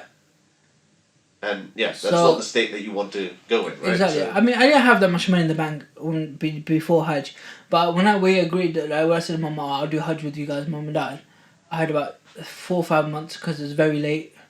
So Hassan added me on, and they were like, "All right." So I killed myself in overtime. I did overtime to the and day. you make it work. I did overtime to the day before we left. Right. Wow. So I was there when the first Hajj group left. I was there to see them off, and the next day I'm going off to Hajj with the other Hajj group. That's incredible. Yeah, so I was there with Mishkat helping him out. So manager, I got some people, can I just go help him out? He goes, yeah. And make sure they got the extra, legroom seats and everything like that. And I was just like, okay. So, done Hajj, a big thing. I'm like, okay, what am I doing now? I vlogged the Bearded Traveller, The Bearded Travellers officially started when we went to Hajj. Right. I realised how much effort you'd have to put in, and then I was trying to edit the videos at the same time. Trust me, when I had good videography, photography experience. Videography, editing, I had no experience. I had to teach myself. Even the littlest things, how to add a title sequence. I've got an app on the phone. So I've done videography as a shooter. So I'd shoot the video, but I wouldn't do anything with the editing. So Because that's a different story, right? That's a whole different ballgame. So I've done that. I've not really uploaded, and then I thought, you know what, let me do this Tokyo the thingy trip, because a lot of people say they want to go Tokyo, and and I love. And as a brown man in Tokyo, right? Yeah, you definitely want to see that, right? Yeah, so Tokyo was okay. I enjoyed it. Right. If you're really practicing, I say look on the floor when you're walking through Tokyo, because there's a lot of semi-pornography everywhere you walk. Really? Oh, like girls in maid outfits, a lot of stuff like posters all up at the shops on what they're selling. Like basically anime. Yeah, you see the anime. Yeah, fair enough. We're going towards the bad stuff. It was just everywhere. Yeah, there's another word for bad anime, but let's not say. Yeah, let's not. Get to so that. yeah, so but then did Dubai, and the problem was I've always been to Dubai on a budget, and that year I was like, you know what, I don't want to do Dubai on a budget. Do it. Literally had enough money in my account. I just said, listen, I'm gonna spend as I go. Do it. Got like I said, when I say about networking, knew somebody from somebody. Started talking to this guy on WhatsApp, and he does car rentals in Pakistan and Dubai. Right, brilliant. So I chatted to him, and I was like, alright, what did you give me a discount? Prior to meeting him, actually, I sent so many people towards him as customers. Right. I set up my own Instagram page. It's no longer there because I'm no longer doing it. But I was like the middleman between them and him. And I was like, okay, but then it was getting a bit where he wasn't becoming reliable, and I'm getting phone calls from the centre while I'm at work going, oh, he's not here. And I'm like, sometimes the traffic in Dubai can be gridlock. Yeah. All of a sudden, it can just be gridlock. Yeah. They've improved it since. But what I'm saying is, so the networking again, and I'm out there now. I've got a Ferrari for £250 a day, no deposit, no depot. Mad. And he's not holding my passport. He trusts me enough. Yeah, and the guy when he met me, he's a Pakistani from back home, who's obviously doing this stuff on the side with getting leases and stuff like that. Right. Very, very good guy. He's a very nice guy. For a guy who's from back home, he came and gave me a gift to me, and I was really confused. I was like, the brother's from back home. He shouldn't be giving me gifts. Yeah. He gave me a gift. It was a high quality baklava and other sweets, like from a proper company. Yeah. Not your cheap local company. It's a proper like a proper Arab company thing. Yeah. Yeah, and I was like there, I was like that. So it was Ramadan when I was there actually. So then I was like, okay, you know what? Our hotel does an iftar, and it's quite expensive, the iftar, because a lot of Arabs come to this place. Yeah. And not Arabs only come to this place, and we're probably the two non-Arabs that were there. Oh, okay, fair enough. And the hotel, I was like, alright, I want to pay for his iftar. So I told him to come. He was like, no, I don't want you to come. I said, listen, you're gonna come. Yeah. So alhamdulillah. So alhamdulillah, it's about making those friends. Yeah, of course. He gave you something, you give something back. Alhamdulillah, I told the thing I was reviewing there. I was going to review their the hotel. Yeah. Maiden Hotel. Shout out to them as well. Wow, fair amazing. Enough. And they wiped that off the bill for me. They go as if they goes Ramadan. We don't want you to pay for iftar. Alhamdulillah. So it was nice. So again, it was just networking and stuff like that. So I've done that. I've come back now, and I'm like, right, I'm at Heathrow a good few years now. Overtime, killing it. Going on holidays. Yeah. Been to Dubai again. Been to Nice. That was beautiful. You have to go to Nice. If you haven't gone to Nice, go Nice. It's amazing. That's still on my list. Yeah. I leave Algarve, Portugal. Got nothing on it, man. Algarve, Portugal was boring. Nice was amazing. But you know what I say? Something, it's nice to see a Muslim face when you're in countries like that. Because in Algarve, no, I never saw a Muslim face. In Nice, you go past something that says a little bit of a halal sign. You're like, hey, brothers! Yeah. And I'll tell you something like that. And when I was in Shanghai, I felt down because there was no... You don't feel it until you're there, but there was no Muslim interaction. Fair. At all. Wow. I went into a mosque. I found a mosque on the other side of Shanghai. It was you couldn't make that commute every day, but I made that commute one day. Sat in that mosque, content. Like there were brother trying to talk to me in Chinese. I was like, bro. Was it a nice mosque? It was good enough. It was nice. Were there any Pakistanis, brown people? No, but the problem is when you look. Like I said, when I was getting halal food once, I got halal food once a week. in Shanghai. Right. Because it was a bit far. It was not far from where my office should have been, but I worked from home. Right. Pre-COVID. Hey, when working from home, you don't have to be in COVID conditions to do that. But yeah, so luckily the guy one of my managers, he goes, yeah, I found a halal place for you. He was that nice to find me one.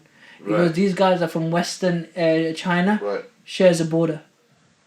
Right. And they look Pakistani. Right. Bro, you can consider them Pakistani. The eyes are slightly different. You try speaking Punjabi, Urdu, any words of Arabic, no. So I'm at this restaurant, but luckily the son speaks English. Okay. He's get educated. So finally got all my food. I used to go there once a week. I was part of an internship group. There was a guy from I don't want to offend him, but he's probably not listening to this. So they got a Dutch. It's a Dutch. It's Dutch. It's not Dutch. It's not Netherlands.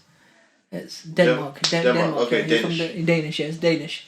Yeah. So he's Danish, and there was somebody from Chile, I think. Right.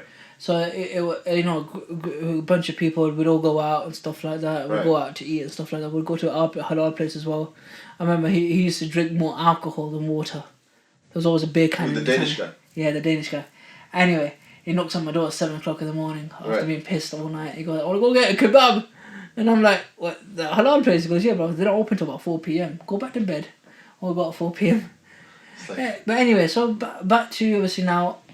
I'm at Heathrow. I'm just enjoying life. I'm working at 95. I'm getting too comfortable. And I'm like, I want to start photography again, but no, it's not for me. What can I do? Be the Traveller, I'm looking at maybe... So I'm reviewing now. Be the Traveller has now come to its new course of direction. Right. Which is obviously airline hotel reviews. We can't do that as much because obviously that's the plan. Restaurant reviews. And boy, did those kick off. Those like, restaurant reviews. No matter how many halal restaurant stuff you've got, everyone does it a bit differently. Everyone talks about it differently. Yeah, and everyone has different taste buds. Everyone has different taste buds. But yeah, I think the benefit of my USP was that I really talk about the flavours of the food. Right. Whereas everyone just puts in a little summary of the whole evening, price, and what they ordered. I do what I ordered, a rating, talk about that food. Rating, talk about that food. Fair enough. And then I do videos and stuff like that. Right. And some of them was getting 800 likes, 1,000 likes. I don't even have 1,000 followers. Damn. You know what I mean? So it's been hard to produce real followers on that page. Inshallah, it takes time post-COVID. Yeah. So then we're producing. COVID hits. Right. There's nothing really I can do. Now people are saying, why don't you do takeaways? For me, that's not how I like the food to be presented. I like to take a video of the area. Yeah, that's not what not what your brand is, right? Yeah, and a lot of the Bearded Traveller stuff. So a lot of these halal review pages do it. They take a picture of the food in the car. I'm like, you realise that the food that you're getting in the car is not the same food you're getting in the restaurant. Yeah, it's not the same. Yeah, it's not fair on them when you're doing the review. It's not fair on you when you're eating. So when everything's back to normal, I can start doing that. So what is the future for the Bearded Traveller? At the moment, we've obviously merged into the podcast at the moment as a separate thing, more inspiration. And the reason I started more inspiration, again, was, like I said in the beginning, to inspire others. Yes, of course. Obviously, I've got my food, Fuego in the kitchen. That literally started from me doing cooking videos. The steak, right? There was steak, there was a few other dishes I put on the Bearded Traveller because I tried to do that in the COVID time. Yeah. Cooking food and showing people. This is what I like. People know I'm a decent cook. Fair enough. Yeah. And so that was something to fill in, so I'm not losing followers. Yeah. And I thought something different. Right. Let me work into a bit of videography. Bought myself an iPhone 12 Pro Max just for the video quality. Yeah. Learning how to edit. Re your skills up. Re your skills up. Now last week I just done up my room, made it into an office, got myself a Mac. Yeah, I saw that. That was nice. Yeah, it was stressful. I'm not a DIY man.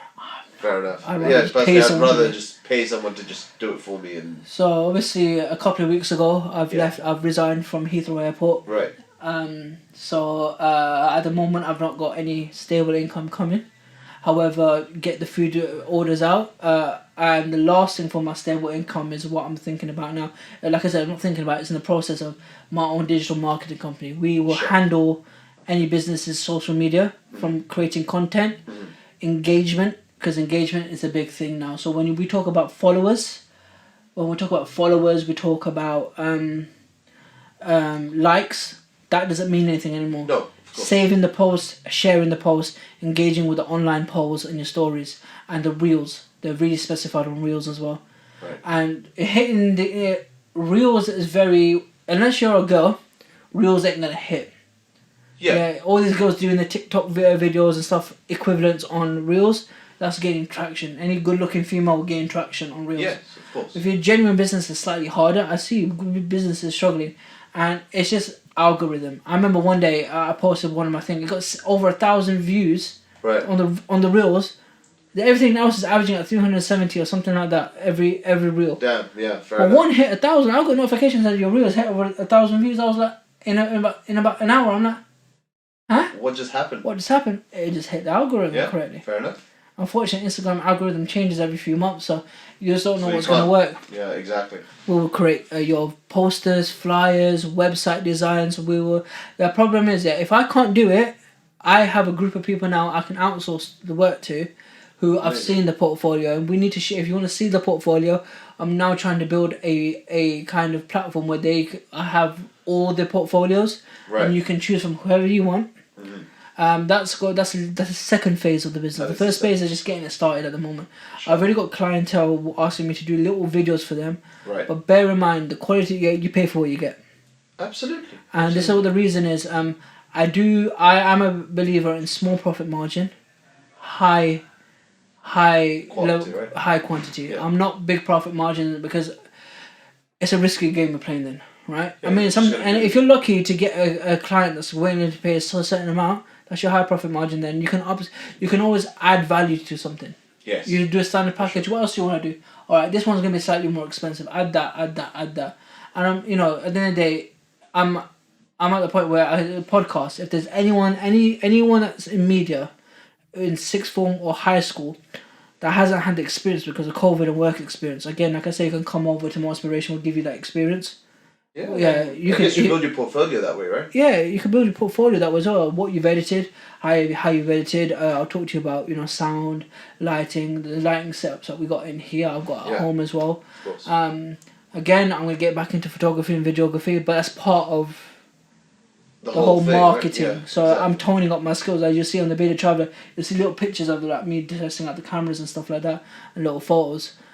But like I said, talking about all of this, it's about being focused. Yeah. And like I said, I've got a lot to share because I've had a very, let's say, a very busy childhood and adulthood up to now. Like I've moved around a lot. I've done a lot. I've worked a lot.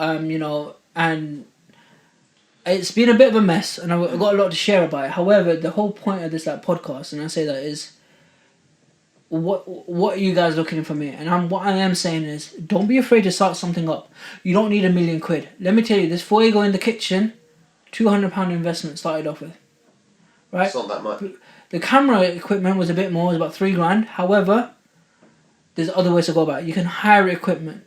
I don't have £3,000 now to start off with my photography anymore. So I hire the equipment. Start with your own phone, right? So start with your own phone. you can start off with your own phone, but if you're going into professional workplaces, they want to see professional equipment. Of course, yeah. But then, I'm talking someone that's just starting from scratch. Yeah, and I'm more than happy to help anyone out in my spare time. Sure. And right now I've got a lot of spare time, and so but by the time you hear this, I might be working somewhere else as well on the side. I need a stable income coming through as well. It's always good to have stable income because you can reinvest that as well. At the end of the day, I want to own my own restaurant. Sure. My friend wants to own his own shisha bar which attaches to the restaurant. I said that's fine. And later this year I'm doing a close protection course, bodyguard course. That's because I think it's always been in my nature to protect. I love protection. I love security. And I guess that's coming back from your uncle. Having that. And I think that is impression on you. Yeah, in that impression, I'm always, if I see someone, I remember I saw a kid getting hit outside one of the schools, in my ends. And I literally pulled over the car and jumped out. He was getting rushed, bro. I don't care what age you are. I'm gonna backhand any little, little turd. There's many words. Any little turds that are starting on someone because that was me years ago. Yeah. But at the end of the day, the thing is, and I know that job. Obviously, I'm not just doing it for the protection. It pays well. Fair enough. Yeah. The initial $4,000 training is a lot, but however, that after that, yeah, it's fine. So I'm doing hopefully by the end of this year, I'll have my own firm. I want my own firm. Inshallah. And that's an amazing goal to have. But however, that's going to come with experience. I need to do the jobs to gain the experience to start my own firm. Don't rush it in. Like I said, there are people that get a qualification and start a business straight away, right? You have to understand that. Take it slow, know what you're doing, because it's all your business is always going to be set on your reputation. Once that reputation is gone, because you've done a bad job, bad customer service, it's very hard to build up the reputation again, especially with social media right now. And it's easier to lose reputation than gain. Yeah, especially during social media times. Yeah. And so I mean that's my thing is like, listen, do your research, look at alternatives in terms of spending money, right? And I'm always there to help. If you're going into photography, rent equipment. If you're looking at marketing, rent things out. Right. Ask your family and friends if they've got anything that they can help you out with. Read a little bit. If you don't like reading, because there's different learning types, YouTube videos. Audiobooks. Yeah. However, YouTube videos are fantastic for visual learners. Absolutely fantastic. There's a lot you can learn. There's a lot I've learned on editing software, and like with what do you call it? The Apple equivalent. I keep forgetting it. I've got it on my computer. Oh, the Final Cut Pro. Final Cut Pro. I finally got it. I was using it last night. Final Cut Pro. I've had to learn on YouTube how to use it. Now I'm installing Premiere Pro, Adobe Premiere Pro. After this, I'm going home and I'm installing Adobe Premiere Pro. It's not going to be an overnight thing, but I'm just feel like I'm going to be up till 6 o'clock in the morning doing it. However, but you have to put in. So do your research. Yeah. Right. Manage your time correctly. Right. Be realistic with your goals. Yeah. Get help if you need it. Don't be asked to. Do not be afraid to ask for help. You can't always do it by yourself. And sometimes criticism can be good for you. Yeah. And sometimes people just hate because they want to hate, but you got to be able to filter that. There's a tone in the way someone tells you, right? Like it's like, oh crap, this looks crap. Yeah. But if someone says, nah, this is just never do it again. It's just like, bruv, relax, just tell me where I need to improve and I'll improve it. Yeah, exactly. Set yourself goals as well. Yeah. What kind of milestones you're gonna hit and what it's gonna take to get there, right? You don't need £1 million or 10 grand to start a business. All you need is a couple of £100. You can get going. You don't have to register things straight away. Tax money ain't gonna come for you straight away because you're earning enough to be coming straight away. You have to have a certain. There's many bigger fish to actually catch than say you. Yeah, but you're not actually eligible to pay for tax when you're doing. Yeah, no, exactly. Yeah, exactly. It's just like you don't need to worry about something that is just like. Yeah, exactly, and just be focused and be consistent with your work. Because the moment you fall off, it's very hard to get back on. I get lazy even to this day now. Last night I was thinking I need to do some editing, right? And I was like, what if I get up in the morning? But I stayed up till 4 o'clock in the morning. Well, I was up till 5 on my computer. Kat came to pay me a visit and I knew that she woke up at that time. I was like, oh no, I'm up too late. Yeah, I'm to bed. But you know what I mean? So it's all of that. And we go, so yeah, I mean, that's it. I mean, that's my advice for anyone starting a business. I think mindset. So understand business, networking. Mm-hmm. Networking is for you as a person, making friendships, making business friendships. Mm-hmm. Because the result of my networking, I've got friends for life. Absolutely. And I'm a very strong advocate of networking as well. I actually try and help people actually learn how to network. Like personally, I got my last job because of networking. I literally just cold emailed someone and got a job. Yeah, exactly. Don't be afraid to be out there. It's not, and I think there's a perception that it's kissing ass. It's not kissing ass. No. It's not. It's completely different. Networking is putting yourself out there, talking, even if it's out of your comfort zone. Trust me, a lot of people can rely on being successful just on networking. Like, for example, say if you're boys with your boss, right? That's like being friends with anyone else. Yeah. You're giving that respect to your boss, obviously because they're your boss, right? But if you're friends with them, that's not ass kissing. Yeah. Right? It's just because you're friends, you can actually have that chat in a specific way. But what I want to do in the interest of time as well, I want to, wrap it all up in the sense that you were telling me, we've actually spoken about this, that you've, gone through a few things in terms of anxiety and depression and all that, mental health cycle, and that's been very, very recent. You know, how has that impacted you, and what did you do to deal with it, as well as what advice would you have for your listeners? Yeah, so like you said, we talk about this on our other podcasts as well, Yeah. about and I have mentioned a little bit snippets of my experiences, so I thought this is a great platform now to talk about mental health. And the whole idea behind More Inspiration was as well to talk about mental health. That was one of the starting points. So, yeah, so last year, COVID hit. Yeah. I think at that time I was probably not thinking straight, not having right focuses. It was a lot of things changing for everyone. I think everyone's been affected by COVID, but Yeah. for me, I'm a very sociable person. I'm out more than I'm in. Fair enough. And it's not going out clubbing or being silly. It's just chatting to people, being at someone's house, Networking. talking, being friends, just having friends. Like I said, I'm very independent in my own house. I'm not very. Me and my relationship with my parents, etc., is very limited. It's just how I've grown up to be. Fair enough. Very, very independent at home. However, when I'm outside with my friends, I feel a bit more like myself. Right. At home, I don't. Okay. I think that's just me just having to be the serious one at home. Right. Because Yeah. you've got younger brothers and so on. Yeah. Yeah. So I was going through the mental health. Mm-hmm. It started off with just feeling a bit low, not being able to travel, having to cancel plans of traveling. I had a few places to go that last year. Then the thing was I was the problem is, and I've always been this problem that is, and I came to it's just put it aside, push it aside, put it under the carpet, deal with it later. Just be a man. Yeah. Be a man. Man. I've been bullied and that had its own sense, but that was a different type of This is emotion, right? Yeah, this is a different level of emotion. This is so. If you don't know me, everyone knows that I'm a control freak. Right. OCD level. Not OCD, like Okay. timing wise. Right. Like my friends know me that I will be if I say I'm at your house at 7:30, I'll be at your house at 7:30, if not 7:29. But I usually rock up 7:30 on the dot.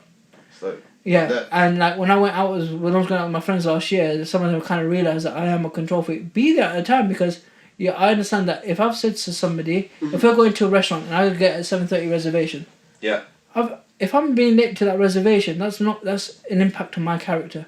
Not that they care, but No, of course. it's me. It's like I don't want to give you lot the thing, the hassle. Or where's this guy coming? We've got other people waiting for a table. Should we give it or not? Should we give it away or not? Yes, some have a 50-minute leeway, but some people don't. But and the stuff like that. So I was very control, and for the first time, I didn't feel like I was in control. Right. For the first time, I didn't feel like I was in control of a situation because COVID was in control and I wasn't in control. Yeah. My friends were going through a lot of things, and I was too busy helping them out to think about what I was going through. Right. And then that's me always helping other people out. I learned that from my uncle. So my friends were going through other things. They were going through a bit of here and there. Some of my closest friends, and they were going through a lot of things, and I made their problems my problems.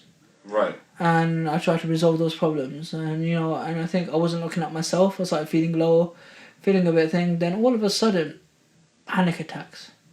Oh, okay. I couldn't breathe, and the problem was, if you couldn't breathe, you had trouble breathing. Is that a COVID symptom? I did stress, right? And I knew it wasn't a COVID symptom because I wasn't getting anything else. Yeah. However, it lingers in the back of your head. I remember it got to a point where I was in the bathroom and I couldn't breathe for a minute properly. And I was at that point will I be able to unlock the door in case I pass out? Damn, so I'm holding the sink. Yeah, exactly. Yeah, if I drop, you might hear me thud because I'm a big guy, but it's going to take a while for someone to realise that I'm in the bathroom for ages. Yeah. Right, and if anything happens, it can be serious. Yeah, it could be serious. And at that point, I think I knew I was going through a rough time. Right. I don't understand what was the sole purpose of it all going through, like that whole thing of the panic attacks. Mm-hmm. I think of my body trying to deal with this COVID thing. I was working through the pandemic at Heathrow Airport, so still had the worry of COVID. Mum had been through COVID once already. Right. At that time, and I was saying I couldn't be out. I couldn't be where I wanted to be, and I'm not gonna apologize for this. I'm gonna be blatant. I didn't follow a lot of lockdown rules as well, because if I didn't, I'd be in a worse place than I was. And I had to be out. It's hard to. I mean, perks of being a but the thing is, I got some of that relief working as well, because when I was at work, I was interacting and socialising. But and you had a strong group of friends there as well. Yeah, right? I did. Yeah. I mean, but for me as well, I was given a new position at the Heathrow Airport as a security trainer. Right. And that was a job that, for someone who's already worked at Heathrow as security for 1 year, to become a trainer was a fantastic it was a fantastic thing. Absolutely. Some people wait years to do that, and it's not that you can't do it in a year. Other people have done it in a year, but for me, that was a personal milestone for me. I was like, Achievement, right? and for me, I'm not known as a teacher. Like, people look at me like, you can't handle kids, but this was handling adults. Something similar, but something different as well. But I was in my element. I mean, kids are dumb compared to adults, right? Adults will try and sneak you in other ways, whereas kids are more obvious to, like... But it was teacher security. It was talking, and when I got into full swing of it, people were telling me how good I was. My manager told me how good I was. My own peers were telling me. I mean, there were some people that didn't like the fact that I got the job. Right? These are going to be people that'll be watching this as well, so you haters can hate. But you know what I mean. But at the end of the day, I enjoyed what I did. I enjoyed teaching. The way I taught was different. For example, I can't talk about what I was teaching, but certain things I would actually draw it out on a piece of paper because my training that I had as that time would tell me some people are visual learners. But this again is about learning. When I first started, I had this perception that everyone's going to do it as I say, and when someone in the room in my sessions aren't listening, I'm just going to have a go at them. But then when I did this training about how to teach, I understood that why some of these people are disruptive is because they choose to sit at the back because they're not auditory learners, they're visual learners. So I'll have them on the X-ray machine. I'd have them operating the X-ray machine. When they're doing that, they're less disruptive. Yeah. And they don't have to show it, but they have a bit more interest in it. And they're having more fun. Yeah, so I was in my element. Honestly, I was happy. I was loving the job, yeah? It had its, as any job has its stresses, its workplace politics, etc. A lot of trainers didn't like me because I was to the rule book. I'm, like I said, control freak. Yeah. I'm to the rule book. Because what I realised when I was a security officer was that security officers weren't all trained to the same standard. They were trained to the minimum standard, but after that, people just... different security trainers have... So when I learned the security trainers, everyone wanted to interpret their own version of the rules, but there is a rule book for a reason. You say it's a life or death situation at the airport. Yeah. Anyway, so I wanted to be sure that everyone that learnt from me... learn everything correctly. And if I didn't know, I'd say, look, I don't know, I'll go find out. I'll find out, 10 minutes later, I'll come back to you. I'd do that. I'd read the standards of security over and over again. I know sections of it by heart. But, word for word, different paraphrasing and stuff like that. And I was good. And I had senior managers who I'd train up. But anyway, brilliant time. COVID happened. I get told I'm back as a security officer. And for me, I think that got the ball rolling with the whole... feeling like because shit. It might feel like a demotion. It was technically a demotion. It was a promotion to a demotion. That's what it was. It was to save money for the company. And although I was happy, I still had a job at that time. But for me, it was just a job. It wasn't a career. I didn't feel like I was going to have a career at Heathrow anymore. And as much as I tried to stay positive, saying, if the company goes, if it gets better, then we can go back again. But it was getting worse. It was getting worse. Someone was flying. Cases were soaring. It's a spiral, right? It was a spiral. Yeah. Then I was, helping out my friends and taking their stresses on as well. And I was thinking... Okay, but how I dealt with it, like my mum didn't know until I put up a post on Instagram last year in December. I talked about thing. She goes, who has suffered from mental health herself. I should have noticed it. No, you shouldn't have noticed it because I keep it with things that are very different, separate from my family. But I think some of my friends at work, there was somebody called Sana. I think she saw me coming to work one day. I thought I looked alright, but she looked at me and goes, "You ain't doing too good." Yeah, what's happening? Yeah, what's happening? Yeah. And I was just like, there wasn't... I didn't feel like it. It didn't feel like it, but my body was showing it. Yeah. My body was showing things that I was trying to suppress. Hide it, right? Yeah, suppress. I'm alright, don't worry. Because I like to take my own I like to take on problems. I don't like help. Fair enough. I don't like help. Which, I guess it's that same thing, right? But the thing is, no, for me, I like to be in control of a situation. So unless I ask for help, do not offer me help. Right. I find that insulting because for me, it's my own personality. I find it insulting that you don't trust me enough. Right. Yeah, so we'll go into that. For the first time ever, I spoke about my feelings to my friends. I had my friends Sana, Alia, I had Mohammed, the people that listen to this. I had Sinead, I had Farah, I had my friend Asan. I had my cousin, one of my cousins as well. I could talk to, I could open up. I've never opened up before like that. And I opened up. It felt good. I felt vulnerable. I feel vulnerable every time I open up. But is And it... for me, when I feel vulnerable, I think that my wall of protection has dropped, and a lot more things can happen to me as well. Right. And I think that's what I was feeling every time I was telling people things. I felt like I was getting worse and worse. Right. Okay, But- so feeling good was less than feeling vulnerable. Yeah. Okay. So, anyway, I managed to talk to people about it, and that kind of relieved some of the stress Right. that was. And I think people looking out for me. It's the first time I didn't want to say I needed help, but I think people helped me, and the first time I was appreciative of people helping me.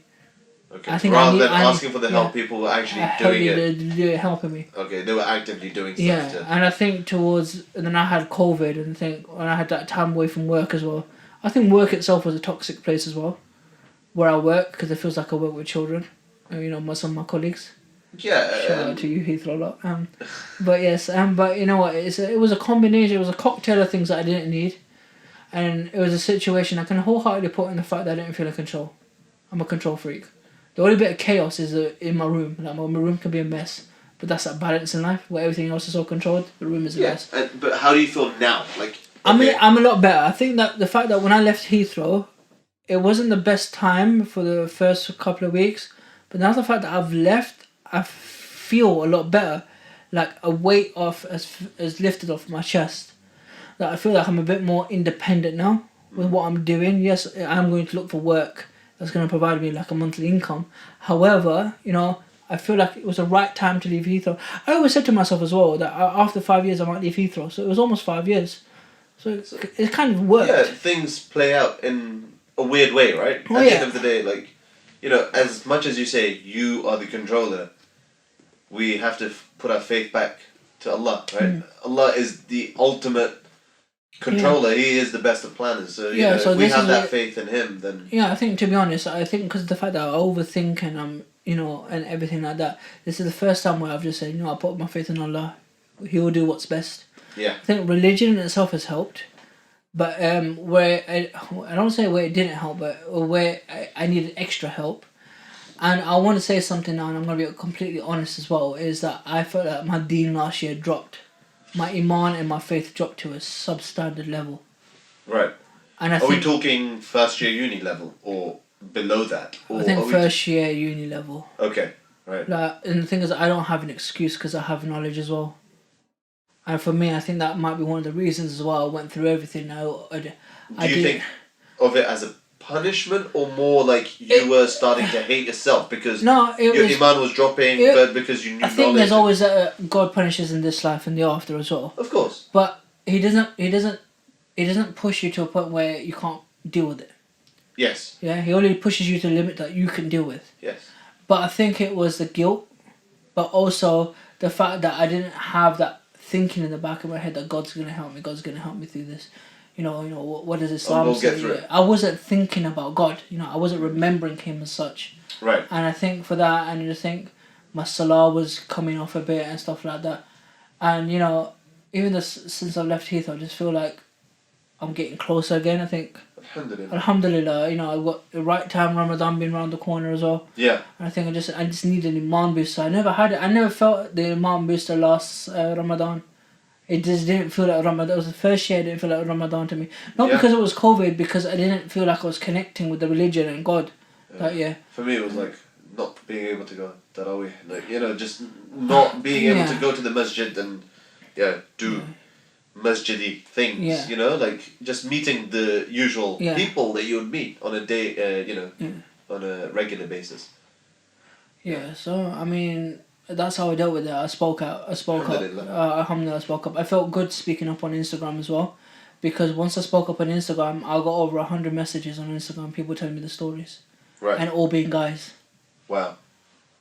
And that shows you that guys don't really talk about the problems, but when they see other people, but they can relate to it. They can relate to it, and that's them speaking out. For sure. They can relate to it, and they're not seeing themselves as speaking out, but they are speaking out. For sure. And like I say, always be a man. I always say be a man, but be a man in different aspects of obviously carrying yourself as an individual, as a male man. Yes. But in terms of emotional stuff, not everyone's the same. I see my little brother; he's going through his own issues as well. But at the end of the day, I want to say you have to be able and willing to to cope with it, to adjust, to help yourself. Yes. And for me, being a control freak, to be able to adjust to something else is slightly more difficult. But you just got to accept the help that's offered to you. Yeah. Talk about it, and I think religion. Yeah. For me, it's not about if there's an atheist listening thinking, religion, but each their own with that. But for me, it's really Yeah. deen. Having a faith. Having a faith yeah. in something or whatever you have a faith in, it helps you. A being, for an atheist, it may be universe or what have you, right? Like whatever their belief may be, but for us, it is. Yeah, I think the closest I felt was after Hajj, with the, Trust me. I think everything was going smoothly. I was fitna police for like literally 2-3 months, and then your hair starts growing, and things start getting back to normal. Yeah, we could always do with good iman booster. Sure. For me, Umrah. It's like this is the first time I felt like I don't want to go Dubai. If the opportunity presents to me, if I get Umrah or Dubai, I will go Umrah. Because I need that iman. I need the iman booster, to be honest.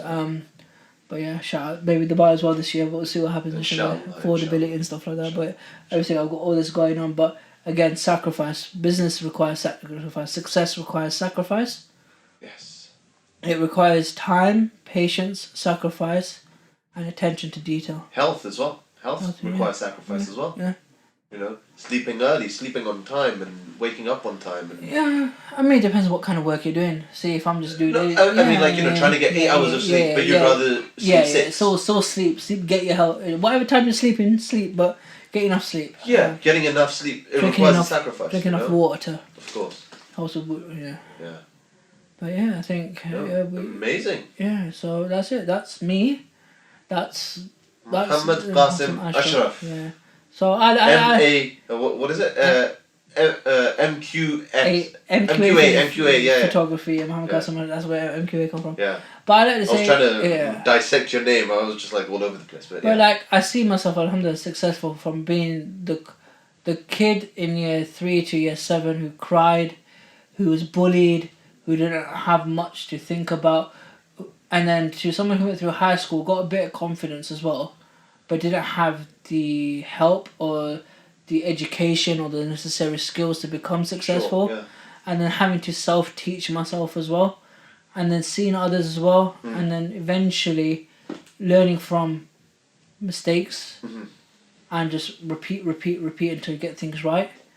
And now I'm here where I am. I'm not gonna say I'm successful, but I feel intrinsically somewhat successful. I'd feel if I was closer to the religion right now, I'm gonna be honest, I would be feeling a lot more successful, because at the end of the day, this life on this earth is temporary. Absolutely. So I think if I can get my iman up this year, inshallah, I feel a lot more successful. But for me, starting my own security firm, getting married, all that other stuff is not me being successful. That's just me adding on to things. But I'm at that level now where I think, okay, I could have jumped in front of that train. But you didn't. I didn't. But unfortunately, some people do, and it's a sad story. But and I think it's a shame that people don't have that avenue of help. But alhamdulillah, I shout out my parents as well. They've been there for me as well. Even though I disagree with them quite a bit, but shout out to my parents as well. Yeah, I mean, I'm not saying this because my mum might listen and watch the video as well, but shout out to they've done their best. Like dad's work, dad's grafted. He's from back home, you know what I mean. Dad's grafted. He might not have been there for me in that sense. No, of course, yeah. But he's grafted. Mum's been there. She's had to deal with all that stuff, and they have shaped who you are today as well. Family and it does make you the individual who you become. Yeah, and obviously shout out to my uncle, man. Merla Grant in Paradise as well. I mean. A big influential person in my life. But yeah, that's me. So. Wow, it's been a great chat. Huh? That's good. Wow. It's good like therapy, isn't it? Wow, yeah. It feels like therapy. It does. It does feel like therapy. It feels nice just to let it all out. Yeah, it does. But yeah, so I'll take on the outro because it feels a bit weird. Do your outro, bro. Alright, so the outro is so thank you very much for listening or watching. Hopefully this video does go up. We've been having technical difficulties, but this is a new studio they do record for us, so hopefully we'll get that. We'll be coming here hopefully a lot more often if Ziggy Mills doesn't take this place up. So she's been sat on the sofa as well, so I feel like I'm a celebrity already. That's it. But yeah, so you can follow us on Instagram. Our Instagram is moinspiration.official. On that page, you'll see a link in our bio, which has, if you open it, it goes to our podcast platform, our hosting platform. And then you can see a list of links, our Spotify link, our Apple Podcast links, and various other platforms as well. We're on quite a few platforms, so if your phone in China isn't Android or iOS friendly, or is it Android friendly? One of them. Certain Google friendly. They're not Google friendly, so they're not Android friendly. Google, yeah. You've got your Apple Podcasts and stuff like that. So you can follow us, share, subscribe on our YouTube as well. I was surprised I got 10 subscribers on the first video. I was like, oh, okay. That was a good one. I listened to it. Did as well. you? It was really good. But yeah, thank you very much for listening and watching. Please follow us on all our social media platforms. Subscribe, share, and hopefully you'll hear from us again every Friday. Unless we're having technical difficulties, which we've been having quite recently. But thank you very much. Thank you. Thank you.